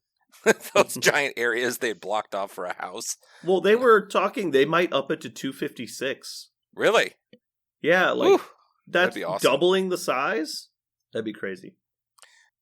Can you imagine having, I mean, I don't know how many rounds that is, but it seems like it would be like 5 rounds on Saturday, 5 rounds on Sunday or something. I mean, it's that's, just one more. It's just one more round. Just one It more. oh, doubles. to bring it down. Yeah. Okay. So that's 8 rounds. Although I would actually like them to do top 16, and so add 2 rounds. Yeah. But yeah. Although there'd be 16 undefeated after the same amount of rounds, so did you guys maybe even do top 32 maybe. Did you guys recognize any of the creative team? Was anybody there? Was Dallas there? All of them. Dallas, Pagani, Schick. Okay. I saw Oz there. He's doesn't work for that company, but I saw Oz. I miss Dallas. I used Dallas every con was I super ever went cool. with Dallas there. I always made a point to. Dallas disqualified my painting entry. I'm not kidding. Oh, I'm sure he did, because it was a He did. non-AMG kit bash Yeah. thing. Yeah. Mm-hmm. It was good seeing Dallas, good seeing Will, good seeing Schick. Talked with Celeste. I talked with one of their people that worked on Shatterpoint. There's a lot of cool people there. Cool. And they're all super chill. Like, they were fun to hang out and talk with. Yeah, every time I've ever had an interaction with Dallas, he treated me like I'm like I must be a cousin that we met in a wedding once, and we had a great time then, right? Like, that's the way he always treats me. Incredibly He treats sincere. everybody like a friend. Yeah, he's he's very, really nice. very sincere person. I really enjoyed his company. Okay. You wanted to talk about something? Me? The creature that is Jeremy. Yeah. Pat. Yeah, the destroyer Pat. of all things. I have one MTV. thing to say about Pat. Yeah, He's a super nice guy. That guy is actually super sweet. he sounds like a nice guy. He's a super nice guy. At least every interaction I had with him was very friendly and nice, and felt like he was a very genuine person. He will happily beat you any day you like. Did you guys watch that game that you recorded? Did you watch all that? Which one? Either of them. The one you recorded or the finals I game? recorded 36 games. Dude, you got to be more specific. We were talking about Pat, so it would be a Pat game. Pat played a lot of games. I'll just stop. I don't know which game you're talking about. I recorded like 6 games with Pat. Talking about the Pat versus Sooner, or then the Pat finals. The TTS game? Yeah. Okay, I did not watch TTS game. I watched about 10 minutes of the actual game, and then maybe 5 minutes of the recording. Gotcha. Is there something you would like to know about it? Well, the final game of the entire thing, I know you didn't record that, right? That was Correct. recorded by... Professional Casual. I couldn't Network. find that actually being recorded. I was looking for that. It was streamed, so I think it's on their like Twitch or something. I don't know how their setup is. Yeah, anyway, I just kind of wanted to see how they set up and how that actually went. I know that the big news was the going into Thanos and Thanos recalling a... Oh, that was the finals game. Yes. Okay. The finals game I didn't watch a single second of. I just heard through the grapevine what had happened.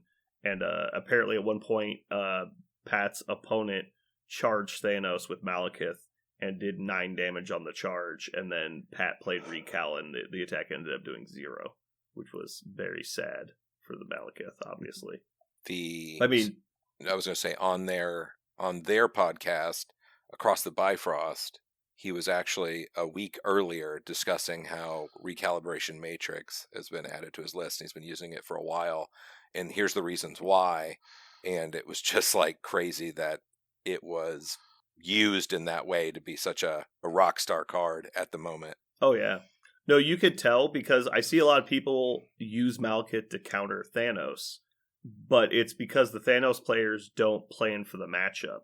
And he clearly had planned extensively for the Malekith matchup because he had Beta Ray Bill and Recal and Escort and Fallback. Like, there was almost no chance Mal was going to one round Thanos. And he's got to deal with Thanos and Beta Ray Bill beating the shit out of him every round.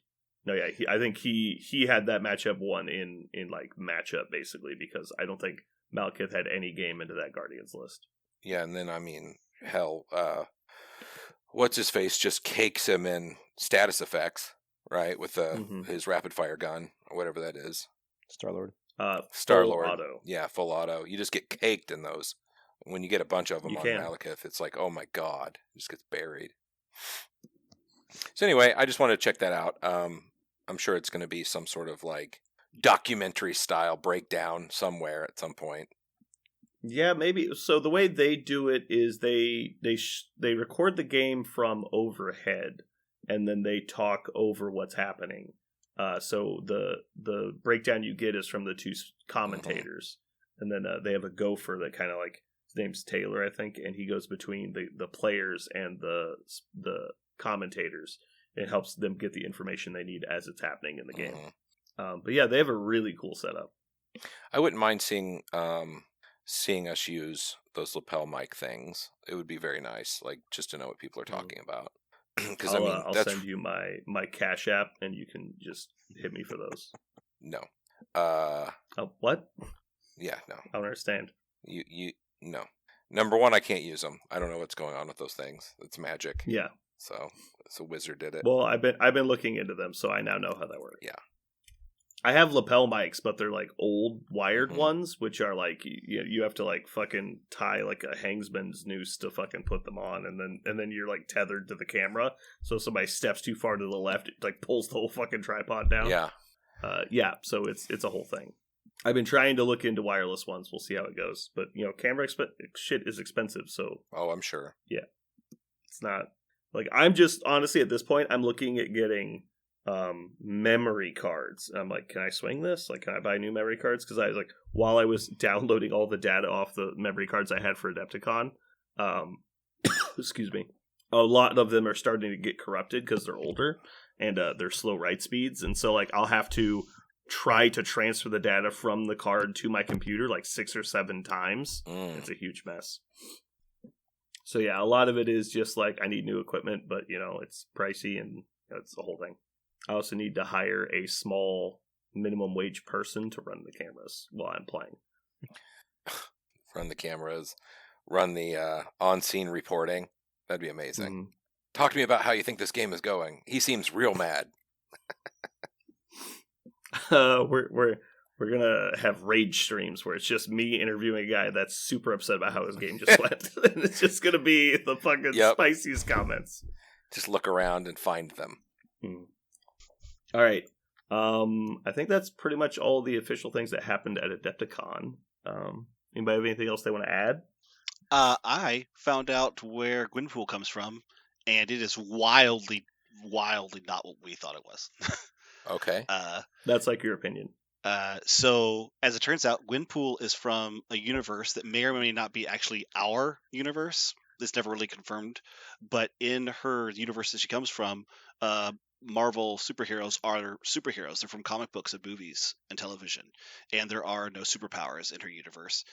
Through means that we don't know, they never say it in the comic, she finds a way into Earth 616, where all the characters that she knows about exist. But because she knows that all these things in this universe are part of a plot, an ever-evolving plot written by writers, her powers are really just the ability to understand she's in a comic book. And so some of the things she does are like she can mess with like word bubbles, and she can like jump through panels from one panel to the other to effectively teleport. But the way that's represented in this world is that she literally just teleports from one place to the other, and no one understands how she's doing her powers. It's because she has actual knowledge of the fact that she is in a comic book world, and so she just manipulates the fact that she is in a comic book. And that's how she gets by with all these things. The reason why she's called Gwenpool is when she got to the comic book universe, she's like, well, I'm going to be a superhero. She goes to Big Ronnie's Custom Battle Spandex, which is like the store, and asked them to make a comic, a suit for her. And they read her name that she wrote down on the request, Gwenpool, and they just thought, oh, like Deadpool, I guess? And so they just named her Gwenpool. And so that's why they call her Gwenpool, is because it was a misreading of her name that she put on the order form for her costume. And that's why he kind of like went with a Deadpool-esque like motif. So her name, she's not Gwen Stacy. She is Gwenpool she's just a teenage girl with blonde hair, and she knows she's in a comics universe. So that is one of the parts about the Deadpool reference, is that she's very aware of the fourth wall, but she's even more aware than Deadpool is. Deadpool is aware of the fourth wall, but he doesn't walk across comic panels like she does. My favorite part of the lore is she got really nervous that she was a D-level hero, and that the attrition rate of heroes can be so high that she retconned herself to be a mutant so that she could be resurrected by Krakoa. And so she lives on Krakoa now because she retconned herself to being a mutant, and that's where her powers come from. And she tells everyone this thing she invented of being from another universe. That's just her brain managing the fact that she can mess with reality. It's not actually what happened. She knows, and so she lives on Krakoa now in the current Marvel universe because it's nice to live there. She's metagaming her whole life. Yeah, she's metagaming her life because she's like, wow, it would suck to be like a regular person when Krakoa exists. So I'm a mutant now. Yeah, pretty cool character. I'm now this bio has me wanting to read a Gwenpool comic to see if it's fun. Mm-hmm. Cool. All right. Well, thanks for that comic corner. Yeah, moving more on. or less. Do you have an actual comic corner you'd like to do? No, that'll be it for today. I'm going to. I have a new job, Alright. and that is to go read Gwenpool comics, and I'll come back with. Come back to with us and an actual report. take. Yeah. And that's going to wrap it for us today. Thank you guys for tuning in. This has been Brandon. And Parker. And just Jeremy. And Aaron. And you've just listened to Tales from the Con.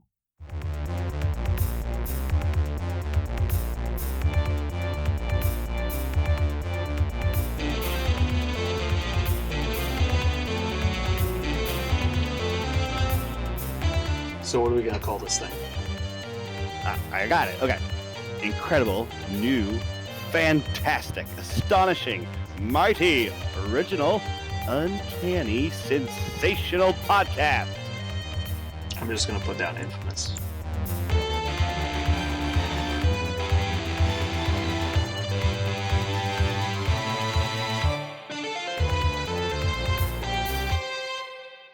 And we're back from the con. Whew. Didn't think we were going to make it. I have one really, really important question I need to ask you guys. Aaron, how dare you get us sick like that? That was really inconsiderate of you. You son of a bitch. If you clearly knew you were sick and you got in the car with a bunch of people and we're all sitting next to each other, For like a 9-hour drive, and you don't say anything. Clearly. That's very, very inconsiderate. No, I believe it was mentioned something about allergies, possibly. So hold on a second. Time to fuck out. Okay, Parker. Jeremy shows up in my driveway, hacking a lung, ready to go though. And I look at him. He's Jeremy, like, "Don't I'm still worry, gonna need that. don't I'm worry. still gonna need that $100 that you promised me." It's just allergies." And I hop in the front it's a seat. combination. Probably. He said specifically a combination Maybe. of allergies and Could be. asthma. Yeah. I'm not a doctor. And while he takes Mucinex, and I'm like, I'm not a I doctor. don't know if you take medication for allergies that isn't like antihistamines, but okay. I was told not to look on WebMD. That's not official documentation. Colin is not very happy with you, Jeremy. Oh, is he sick too? He's also sick weirdly. You know, the person that you were near a lot. Well, All I have to those say are the is Jeremy chances you has the take. first case of contagious asthma I've ever seen. yes. So I apologize if we are coughing a bit. So Dear you diary, brought. I've made a the big crud, mistake. Yeah, he had the con crud. and but we you did brought get it to the con. confirmation, and this is where we're going to get our third Blue Bar strike and probably get taken off Spotify. But we did get it checked; it was not COVID. Correct. So, So it's fine, right? I mean, we live in a country where as long as it's not COVID, who gives a shit, right? Well, yeah, you could just be on a train with TB and nobody Yeah, cares. it doesn't matter. This is not COVID. somebody's got to bring the crud to the con, right? That's true. It doesn't get there by itself. Yeah. I'm just stating that in the future, this is my future testimony. If Jeremy gets pushed down a flight of stairs at a convention, I didn't see anything. Yeah. There's a lot of allegations today. There's a lot of allegations today. I'm not sure. I don't appreciate it. All right. So now we got that out of the way. Oh boy. Did you guys have a good time? I had a lot of fun. Yeah. I had an amazing time and also a hellish, nightmarish time at the same time. You were in a fugue state, basically in between games. Man, that was a tough one. That was a tough con, guys. That was a tough con. Whew. I once had an allergic reaction to shellfish and food poisoning. And I think that was the only time I've seen somebody in more pain than you while you're trying to play a game. I sucked it up pretty good in between, like, while playing the game, but it was where, like, I was doing my best, and then all of a sudden I'd be done with the game. I'd turn my corner and just be fucking collapsing. Yeah, it was not fun. But I honestly thought the entire time, I'm like, Jesus Christ, I got to be turning a corner at some point. And the last thing I want to do is be like, oh, I'm good now. It's Friday. I feel fine. Jesus Christ. Like, I don't know.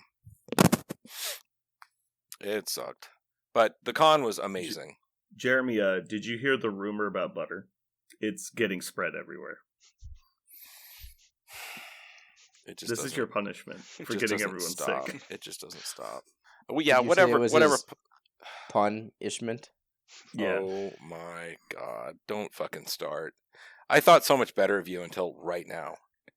Well, we never thought better of you. So. Also, so to follow up on that, my kids just made me watch the next 2 episodes of The Mandalorian. I'm not going to spoil anything other than to say I'm not sure what the point of that show is anymore. Has anybody watched it since the new season? I only watched the first episode. I haven't watched any of the new season. All right. Yeah. Well, anyway, on a side topic, my wife said I was a sex machine. Her exact words were a fucking tool, but, you take what you get. Is this what we're going to do? Is this what This is going to be 3 to? solid hours of puns. I hope you're ready. He's got to make up for lost puns. That's true. There were so many episodes with no puns. Speaking of episodes, you have no idea how many you're down. You're down a lot of episodes. Yeah, we did some betting while we were at Adepticon. We used your What? we used your episodes as currency. It was the only currency we had available because Jeremy doesn't know how to use apps. Yeah. So now you're down a lot. Okay.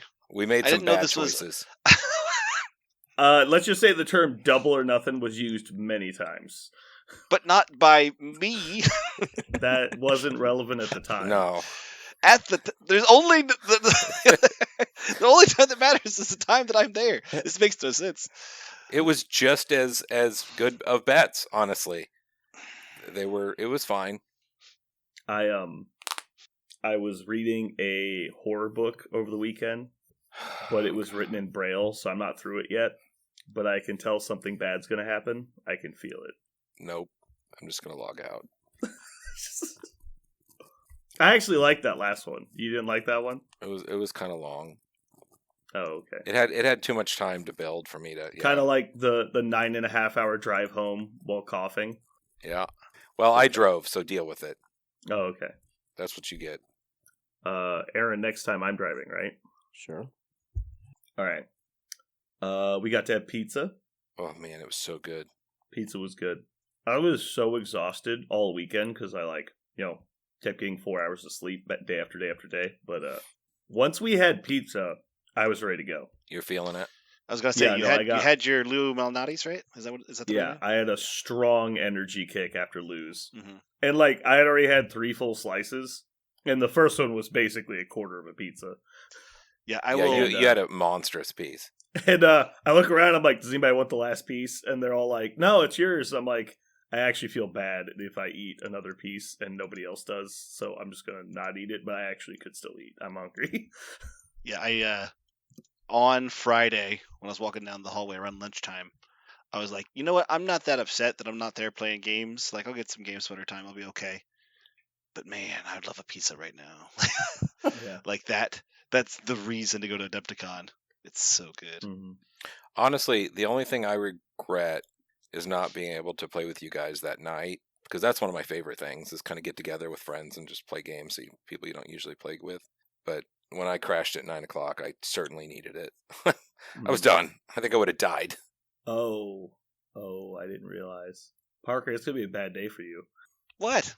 How could it be a bad day for me? You lost a bet. Yep. Oh, well, I mean, that's like a running... That's just a normal... Yeah, I mean, I guess it's an average day, not a bad day. Wait, how did I lose the bet? How did I lose the bet? Mm-hmm. Well, Bishop doesn't come with Shadowcat. Oh, she doesn't come with... Yeah, he doesn't come with Shadowcat. You don't know that, though, do you? Maybe. Right? Come on, well, don't give up. Don't give up No, yet. they spoiled the boxes. They showed pictures of the boxes. Well, not pictures of the boxes. They said they come with Yeah. They did say, more or less. Shit. Yeah, you're done. It's going to be bad. To be fair, that was a really long shot. The fact that I got them on the same wave is pretty cool. I'm not mad. I'm not that mad. That's like the fact that I got to play blackjack is not the same as winning. Yeah. I'm just glad I got to go to the casino and play some blackjack. Did you win? No, I mean, I got to play. So that's winning, right? Yeah. There were a lot of X-Men I had to get exactly right. And the fact they're coming out in the same wave is pretty cool. I'm mad. I'm not mad about that. That's cool. X-Men have been struggling. Let's talk about that when we get to news. I have some things to talk about. I want to say about that. Okay. What was that restaurant we went to? The second one? The one that was like Portillo's. a train. Yeah, that's garbage. I don't want to eat there anymore. Oh yeah, wait. Had I never been there with you? I don't know, Jeremy. I've never been there with you. God, that place is just terrible. It's really good. It's like You it's don't like, like Portillo's? Oh, no, Portillo's it's goddamn carnival food inside. Oh, Exactly. it's terrible. ugh. Yeah, I was not. I was mad because I had a flashback of the last time I went there, and I was like, yeah, I hated it last time.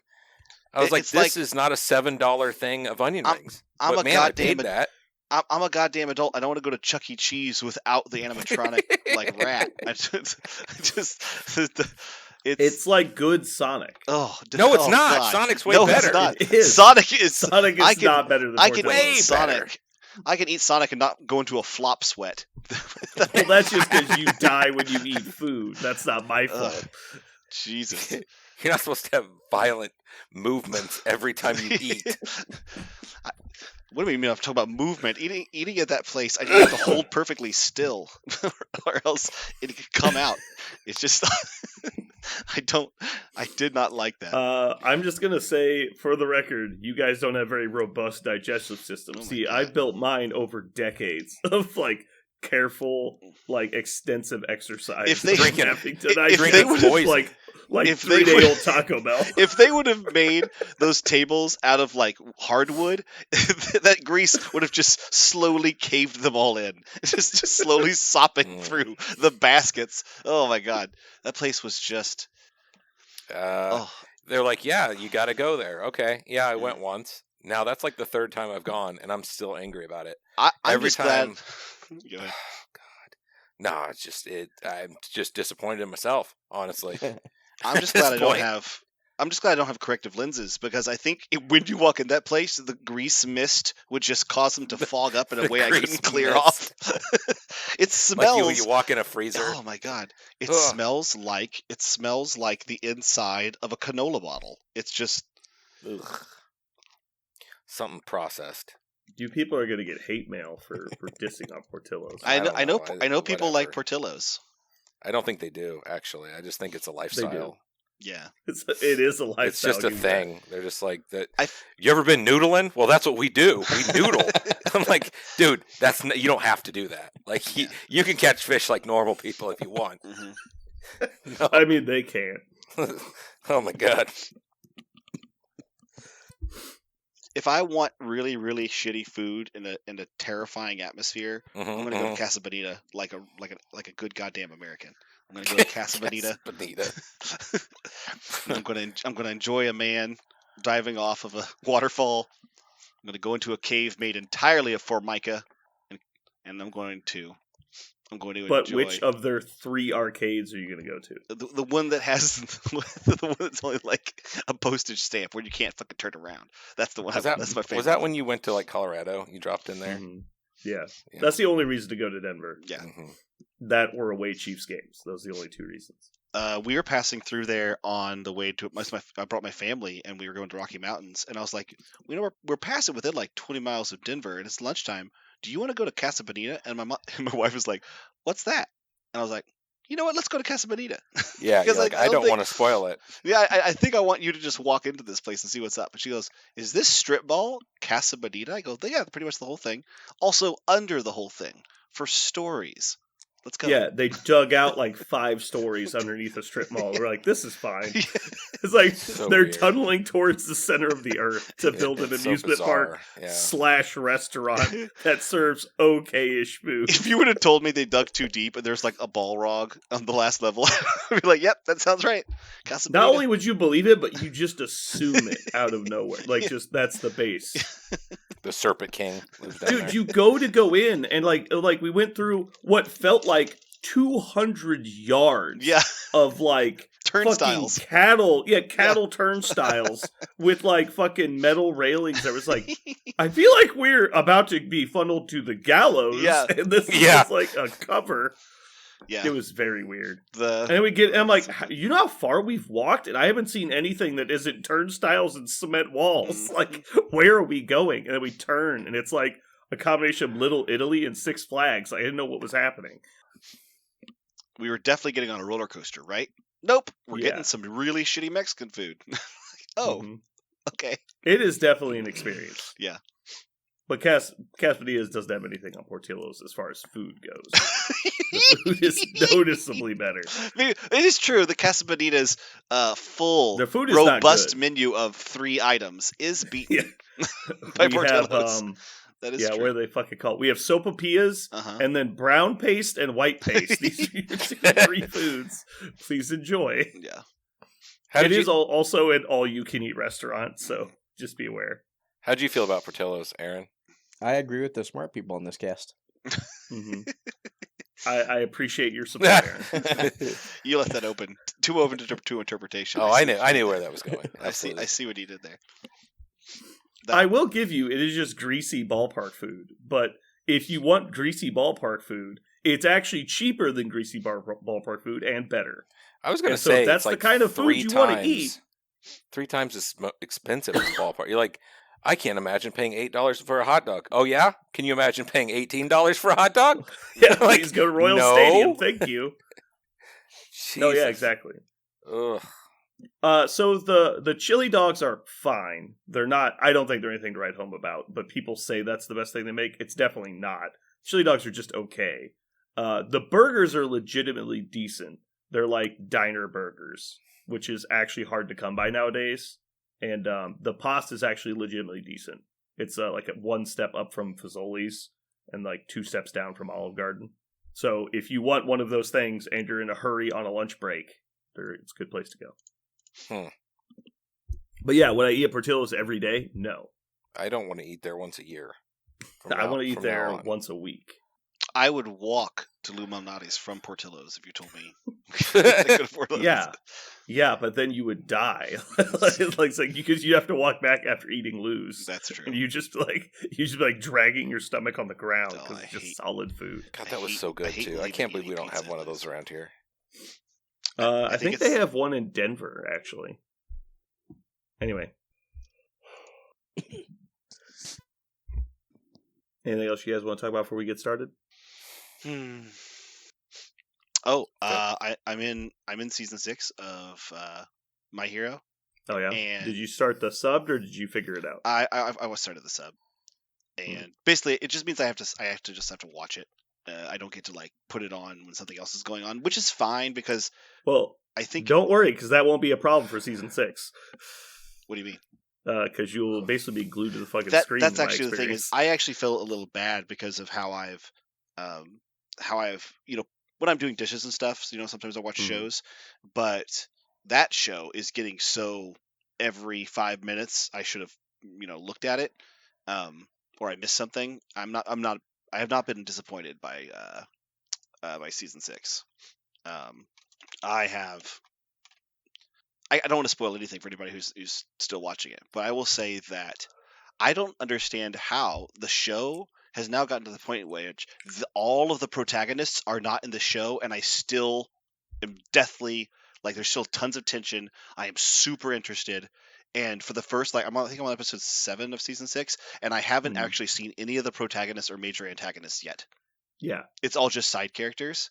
And they've Mhm. built them all up so well, and there's so much tension building in the background. And you I am don't feel like you're missing anything. No, I am so invested. It's a They really do good such show. a good job developing the side characters. Yeah. It's a very good show.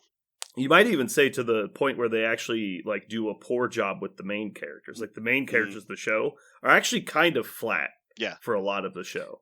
When you say main and side characters, are you talking about like Tape Hands and Bubble Face or Yeah. whatever Yeah. Candy? Those are side characters. Those are also weird.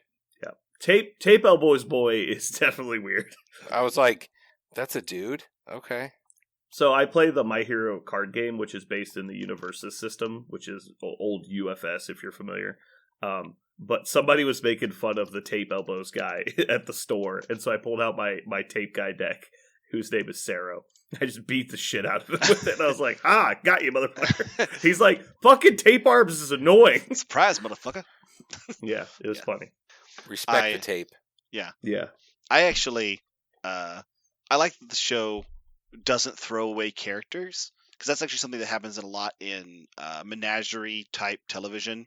Is they'll say like, look at all these cool guys in the background, and then they'll have like moment, and then they're gone forever, right? They never showcase them at all. They're just really cool characters. And so you usually have to go to the source material to find backgrounds on all these characters because they just don't have enough time. But my hero is totally fine with spending 5 minutes on a 3 degrees of separation type character. And that might seem kind of inane and terrible, but it's all service to an important story that they're developing that's going to lead to something important. Like they don't throw away any of the characters that are all special. And so what it's done now by season 6 is every time a new character shows up, I'm interested. Like I'm ready to find out why this character is in and what he's going to do to, move the story forward. And also characters come back like fairly often. Like they'll just disappear. Yeah, they usually don't just throw people away. Right. They leave for a while and then they come back for a while, which simulates, as much of reality. I was telling my wife about the show, and I was like, I think you might actually really like this show because it is the first one of the first animes I've seen that actually takes itself pretty seriously. Like it asks questions about like if you were in an alternate universe, and in this alternate universe everybody had superpowers, how would society and people actually react to that? If like 80% of people had superpowers, what would be the biological ramifications of that? What would be the sociological ramifications of that? What would be the psychological ramifications of that? And they actually bring up some of those points rather than just being there are superpowers, watch how cool they are to animate, which is what a lot of shows do. Look at these superpowers, and the main character has more superpowers than everybody else, so they're stronger, and they fight the other bad guy who has more superpowers than anybody else. Like it, and that's it. That's the show. I think it's cool that this show. It's not the only one, but this show asks some important questions about what it would do to a society. It also asks some hard sci-fi questions. My favorite hard sci-fi question that the show asks is if this is like I think it's like the 7th or 8th generation of heroes, the young people it follows. And we know that hero powers can get passed down and combined together between like parents and stuff. At a certain point, like you're going to have people born with insane levels of power, like the ability to manipulate matter and energy in a way that would be extremely dangerous. What happens when every child born after a certain date is like Legion level powers from X-Men? Right. And you're just like, that's bad. Yeah, it's going to that's be like really bad. Yeah, it's going to be. And so they call it like quirk, like singularity doomsday, which is what happens when, which is like one of the plots of the show. Yeah. It's like what happens when every single person has such complicated superpowers that they can't even control them. Yeah. Because it's just so many layers of different abilities piled on top of each other, interacting in crazy ways. Right. And the word singularity is something that they stole from actual hard science about, like, their singularity is like an event upon which we can't really expect or predict the results because it's getting to a concentrated point at which it's difficult to imagine what's going to happen next. Like there's AI singularities and there's matter and gravity singularities. These are things that we know of. We know they must exist, but we're not sure what happens afterwards because or past them because they're too difficult to predict. And so in this case of the show, it's a powers singularity. Like what happens when you start piling powers on people. It's really cool. Like that's a really cool question to ask and incorporate into the show in a meaningful way. There's lots of things like that. It's the show is more provocative than I ever thought I would do watching an action quote unquote anime. The other thing I watched the other day it may be my favorite thing ever, and I did not know about it until I watched the episode. Is I watched the Thunder Gun Express, the episode in season 7 of Always Sunny. I watched Thunder Gun Express, and I had no idea how much I could laugh at a show until I watched the Thunder Gun Express. Every time they say he hangs dong, I just laughed so hard. I loved, like, what a small joke. What a tiny joke, but it's perfect because it like illuminates something about the way, like in modern society, like what differentiates one movie from another. In so many times, it's like you get to see a tit, you get to see a dong, like that's something that people care about. And so every time they go somewhere and the bystander finds out that they're going to go see Thunder Gun Express, they go, "Oh, he hangs dong." They go, "We know, we're going to go see it." Oh, and Max stealing the motorcycle. Yeah. Oh, it's a shitty bike. runs away. He drives it like 7 feet into an intersection Crashes. and runs away. Frank stealing the boat. And I found out later in the podcast episode, which wasn't about this one, but it was about they had Danny DeVito on there, and they talk. I didn't know this. They just had Frank tell stories about what he remembered in the show. That was not the boat was not scripted. It was just they had 2 actors and a bunch of extras, and it was just what if Danny DeVito's job was to remember things he remembered about his character. So in character, tell plots of the show from other episodes and seasons, and the other guy's job was to translate it into Mandarin for the benefit of the other passengers on the boat. and everybody just acted like you would act if you got told. He likes banging lots of whores. I love when he just turns around and goes, "Yeah, I like banging whores." like what a wonderful thing to tell someone unbidden. just in a fucking professional setting. They don't even ask him, "What do you like to do?" He's just trying to fill dead space. He's supposed to be a tour guide. Yeah. He's like, "What's that building?" He's like, "I like banging whores." It's got lots of bricks. And this is the Schuylkill River, which is home to many mysterious aquatic creatures and several of the unsolved crimes in Philadelphia. He's just trying to talk about things. Oh, and he just drives it into a bank and jumps off. Yeah. That was just one of the things. There's so many things in that episode. That was just one of the amazing. When Dee and Charlie were in the sewer, I did not think oh my god, when they were in the sewer, I was just laughing. Oh, everything. And when they get to the movie theater, God help me if I ever get in a movie theater with you guys, because I'm definitely going to yell some lines from that episode to you. I'm going to sit down 5 spaces away and just start yelling, "Where's Dennis?" We'll just start yelling over each other until people move and let's sit next to each other. He goes, "Where's Dennis? He's getting a hand job. You get a hand job back there." He looks like, "Yeah, I am." Just that like.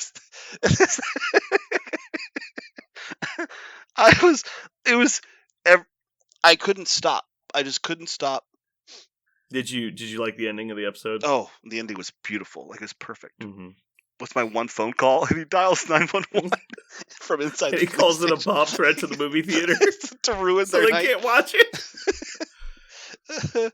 Like everything, the whole time, like first second to last second, was, it was absolutely amazing. You'll be glad to know, if you didn't already, that Thunder Gun returns. Oh, he does? Don't worry. Okay. Yeah, well, the movie franchise has sequels, obviously. Yeah. Also, have you gotten to the Lethal Weapon stuff? No. The Thunder Gun Express was the last episode I watched. I laughed so. Well, I don't know so where hard, it is exhausted, so chronologically. So I don't know if you had gotten to when the gang makes Lethal Weapon 5. No, I'm on season 7. Episode that was the season 7, episode 11. All of the court shows and all of the movie shows are awesome. Mm-hmm. Like they do stuff with TV shows, and they do stuff with like they have mock courts and go to court, and all those are great. Anyway, though, we should probably get started. Yeah. Here we go.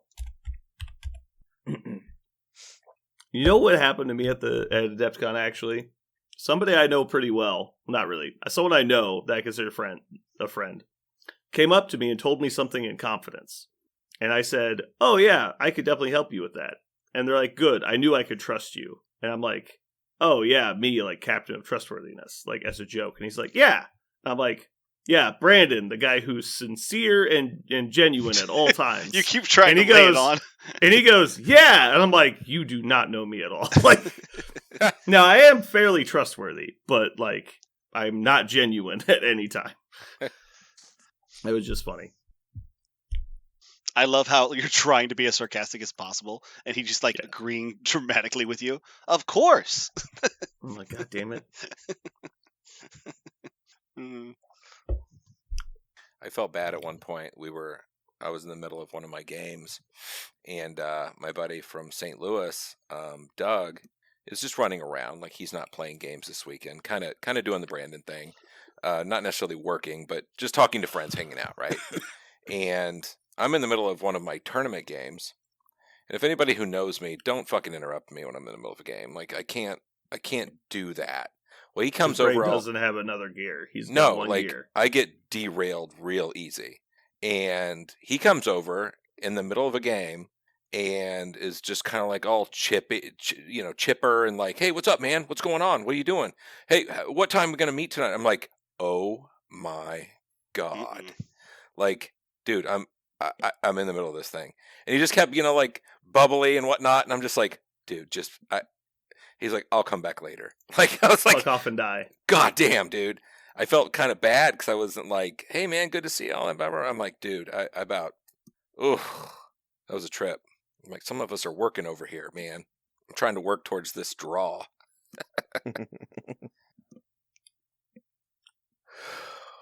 Oh, boy. What's the next thing? Are you guys consider going to NashCon? I am. Isn't that the one that's... Didn't we talk about that? Nashville. No, I'm saying, is that the end of August? Yeah. Yeah, I can't do that. I'm out. Tickets go on Aaron, sale at midnight weekend. on Friday. Yeah. When I'll be out of town. Damn it. I'll have to set an alarm or something. I need to talk to Tim because Tim said he was interested in going too. I wouldn't mind going, but honestly, I would like to maybe also save some money. I don't know. I've never been to NashCon before, and if it's that, like, expensive, I probably won't bother. But if it's cheap, I might go. I don't know. I need to talk to people about it. Okay. I'm pretty sure you can get a refund up till some date if you just want to get a con ticket. Or you get the tournament ticket, rather. You don't need a con ticket for it. Yeah, I think it's said in the description it comes with a con ticket. Yep. What else do we have coming up? So we have the team thing in 2 weeks. And then what's after that? Is there anything? Oh, our local one, the big thing, right? Yeah, there's the team tournament the 8th of April. And then there's I always forget the name. Show Me Showdown in July. Well, hold on, let's go back. 6th of May is LVOS qualifier at Geekery. Oh, yeah. Okay. Oh, son of a bitch, I totally forgot about that. Yeah. 27th of May is an LVOS qualifier in Iowa. I would like to attend all of those. Then you get to Show Me Showdown on the 15th. May 6th is our qualifier here. Yeah. Don't we have 2 this year? Or is it just... Yes. The The other one's in the fall. 2 September. And then Show Me Showdown's one as well, right? Yep. So There's we have 3 in Kansas City. Okay. Lone Star Open mid-July. NashCon late August. Speaking of, if anybody's interested in going to Show Me Showdown, tickets are available. You should get your ticket before it sells out. Oh, they are? It's going to be awesome. Yeah, they're available. I don't know if I bought mine yet, actually. I'll go double check. Maybe I did. I think I maybe did. When did they go on sale? Was it a while ago? Well, I will say right now that we have 11 teams registered for our local team tournament. And I imagine pretty much most of those teams will register for the Show Me tournament, which is 30-something people. So I think it's going to be a good time. Oh, I know people are going to be there. Mm. I I think DeLuca and England are both coming. Both the Englands are coming. I like that space that Show Me's in. It's a nice space. I think it's in a new space this year. Is it? It's in Independence. Oh, It was at the airport is. last year.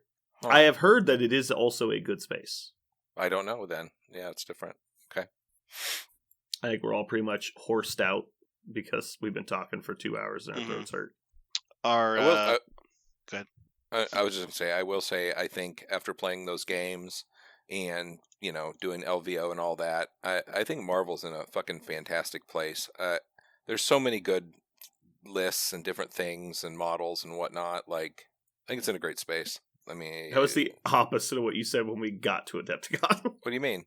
You were like, oh man, the meta's in such a bad place. We got like Thanos and Malekith and like... No, but all just- of those things exist, and I always... Yeah. I don't mind a game that has a boogeyman. Or 2. Mm. I don't mind it. Someone has to be the best. And... Yeah. I mean, if you don't plan for it and you're like, fuck it, I'm going to dodge, or I'm just going to get angry, that's your fault. Like, the boogeyman always exists in almost every one of these fucking games. So, if you want to play your friends and you decide you're not playing more than 5-point models, then you're going to have a great time. Do it. Go ahead. But if you want to land in, the ocean of models that's available, you're going to run into some nasty shit.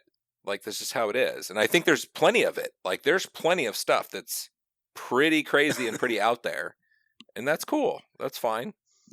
I don't know. Yeah, I really enjoyed all the different things. And even the new players, again, punched giant holes in me and Aaron's list right off the bat for no reason at all. Like, it's just Marvel. Like, I'm going to point at those things, and then they're going to go away. And you're like, oh my God. That's pretty fun at times. I mean, yeah, I like where it's at. I just want to play more games. I mean, we played a bunch of games. I want to play even more games. So, Yeah. Do you want to talk up WTC in the next cast? Yeah. Are you guys going to be there tomorrow? Or are you guys taking a day off because you're sick? I'll be there. I'll be there. are you going to be there? Me? I've got Yeah. 2 Blood Bowl Parker. games. Parker, you are? Okay. Unlikely. Well, then I'll be there. Right now, I have a after school event. I do too. It's called Marvel Crisis. My kids Nice. are diving into the band stuff, so I'm about to kill myself. What? The school has giving them Oh, information on band. instruments. I thought you were. Yeah. Instruments. I thought you were saying that like and- they played Marvel and they wanted to play like Drop Off. I was like so No, confused. not band list. No. Yeah, Okay. they've been Band. introduced I get it. to being band students, and I'm not cool with it. I feel like it's like the school showed them an R movie while they're like 10-year-old, and I have to go up to the school and be like, "What the fuck is going on? Who told my kids this was available to them?" Waitlist. I'm telling you. Just tell them they're on They're the on a wait wait list. They're on a wait list. As soon as something gets available, you'll be right in. Mm-hmm. Ugh. And then like the teacher tells them there was an opening. He's like, "Oh, somebody was ahead of you on the wait list." And I'll tell all the teachers and stuff. I'll be like, "Look, we are so poor. We just can't. There's no way for us to swing it. We don't want to." No, because then they'll try and help you. They'll like, Oh, you can that's say you have a true. We can say you have a payment plan. Like, I don't want a payment plan. I want you to stop talking to my fucking kids. We all pooled our money together and we got you these instruments. Yeah, at Oh. 80% of base price, so you saved like $600. You're like, wait, that was 20%. What? Yeah. Ugh. All right, well, let's go ahead and wrap this, and then talk about something else. Thanks everybody for tuning in. Hopefully you had a good time. We had a good time recording it. Goodbye, everybody. Bye. And And Aaron. you just, God damn it. Oh no. Fucking Fine, no, don't dude. worry about it. Don't worry about it. And you, shit. hey, shut up. Shut up. And you've just listened to Tales from the Con.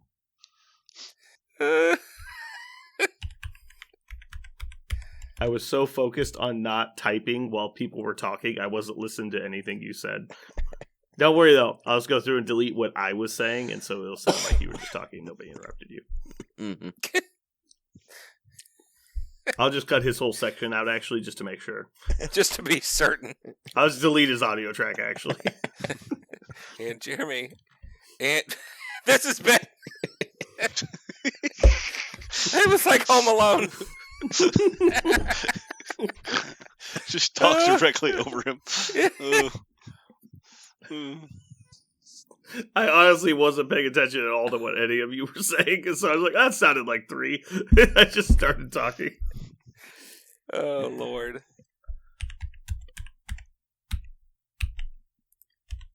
Well, that was fun. Sorry, Aaron. Oh, no worries. Yeah, don't worry. I'll edit it. It'll sound good. Probably be better if it didn't. Maybe. But then people would think I was bad at this. That guy's a jerk. I'm not a good person.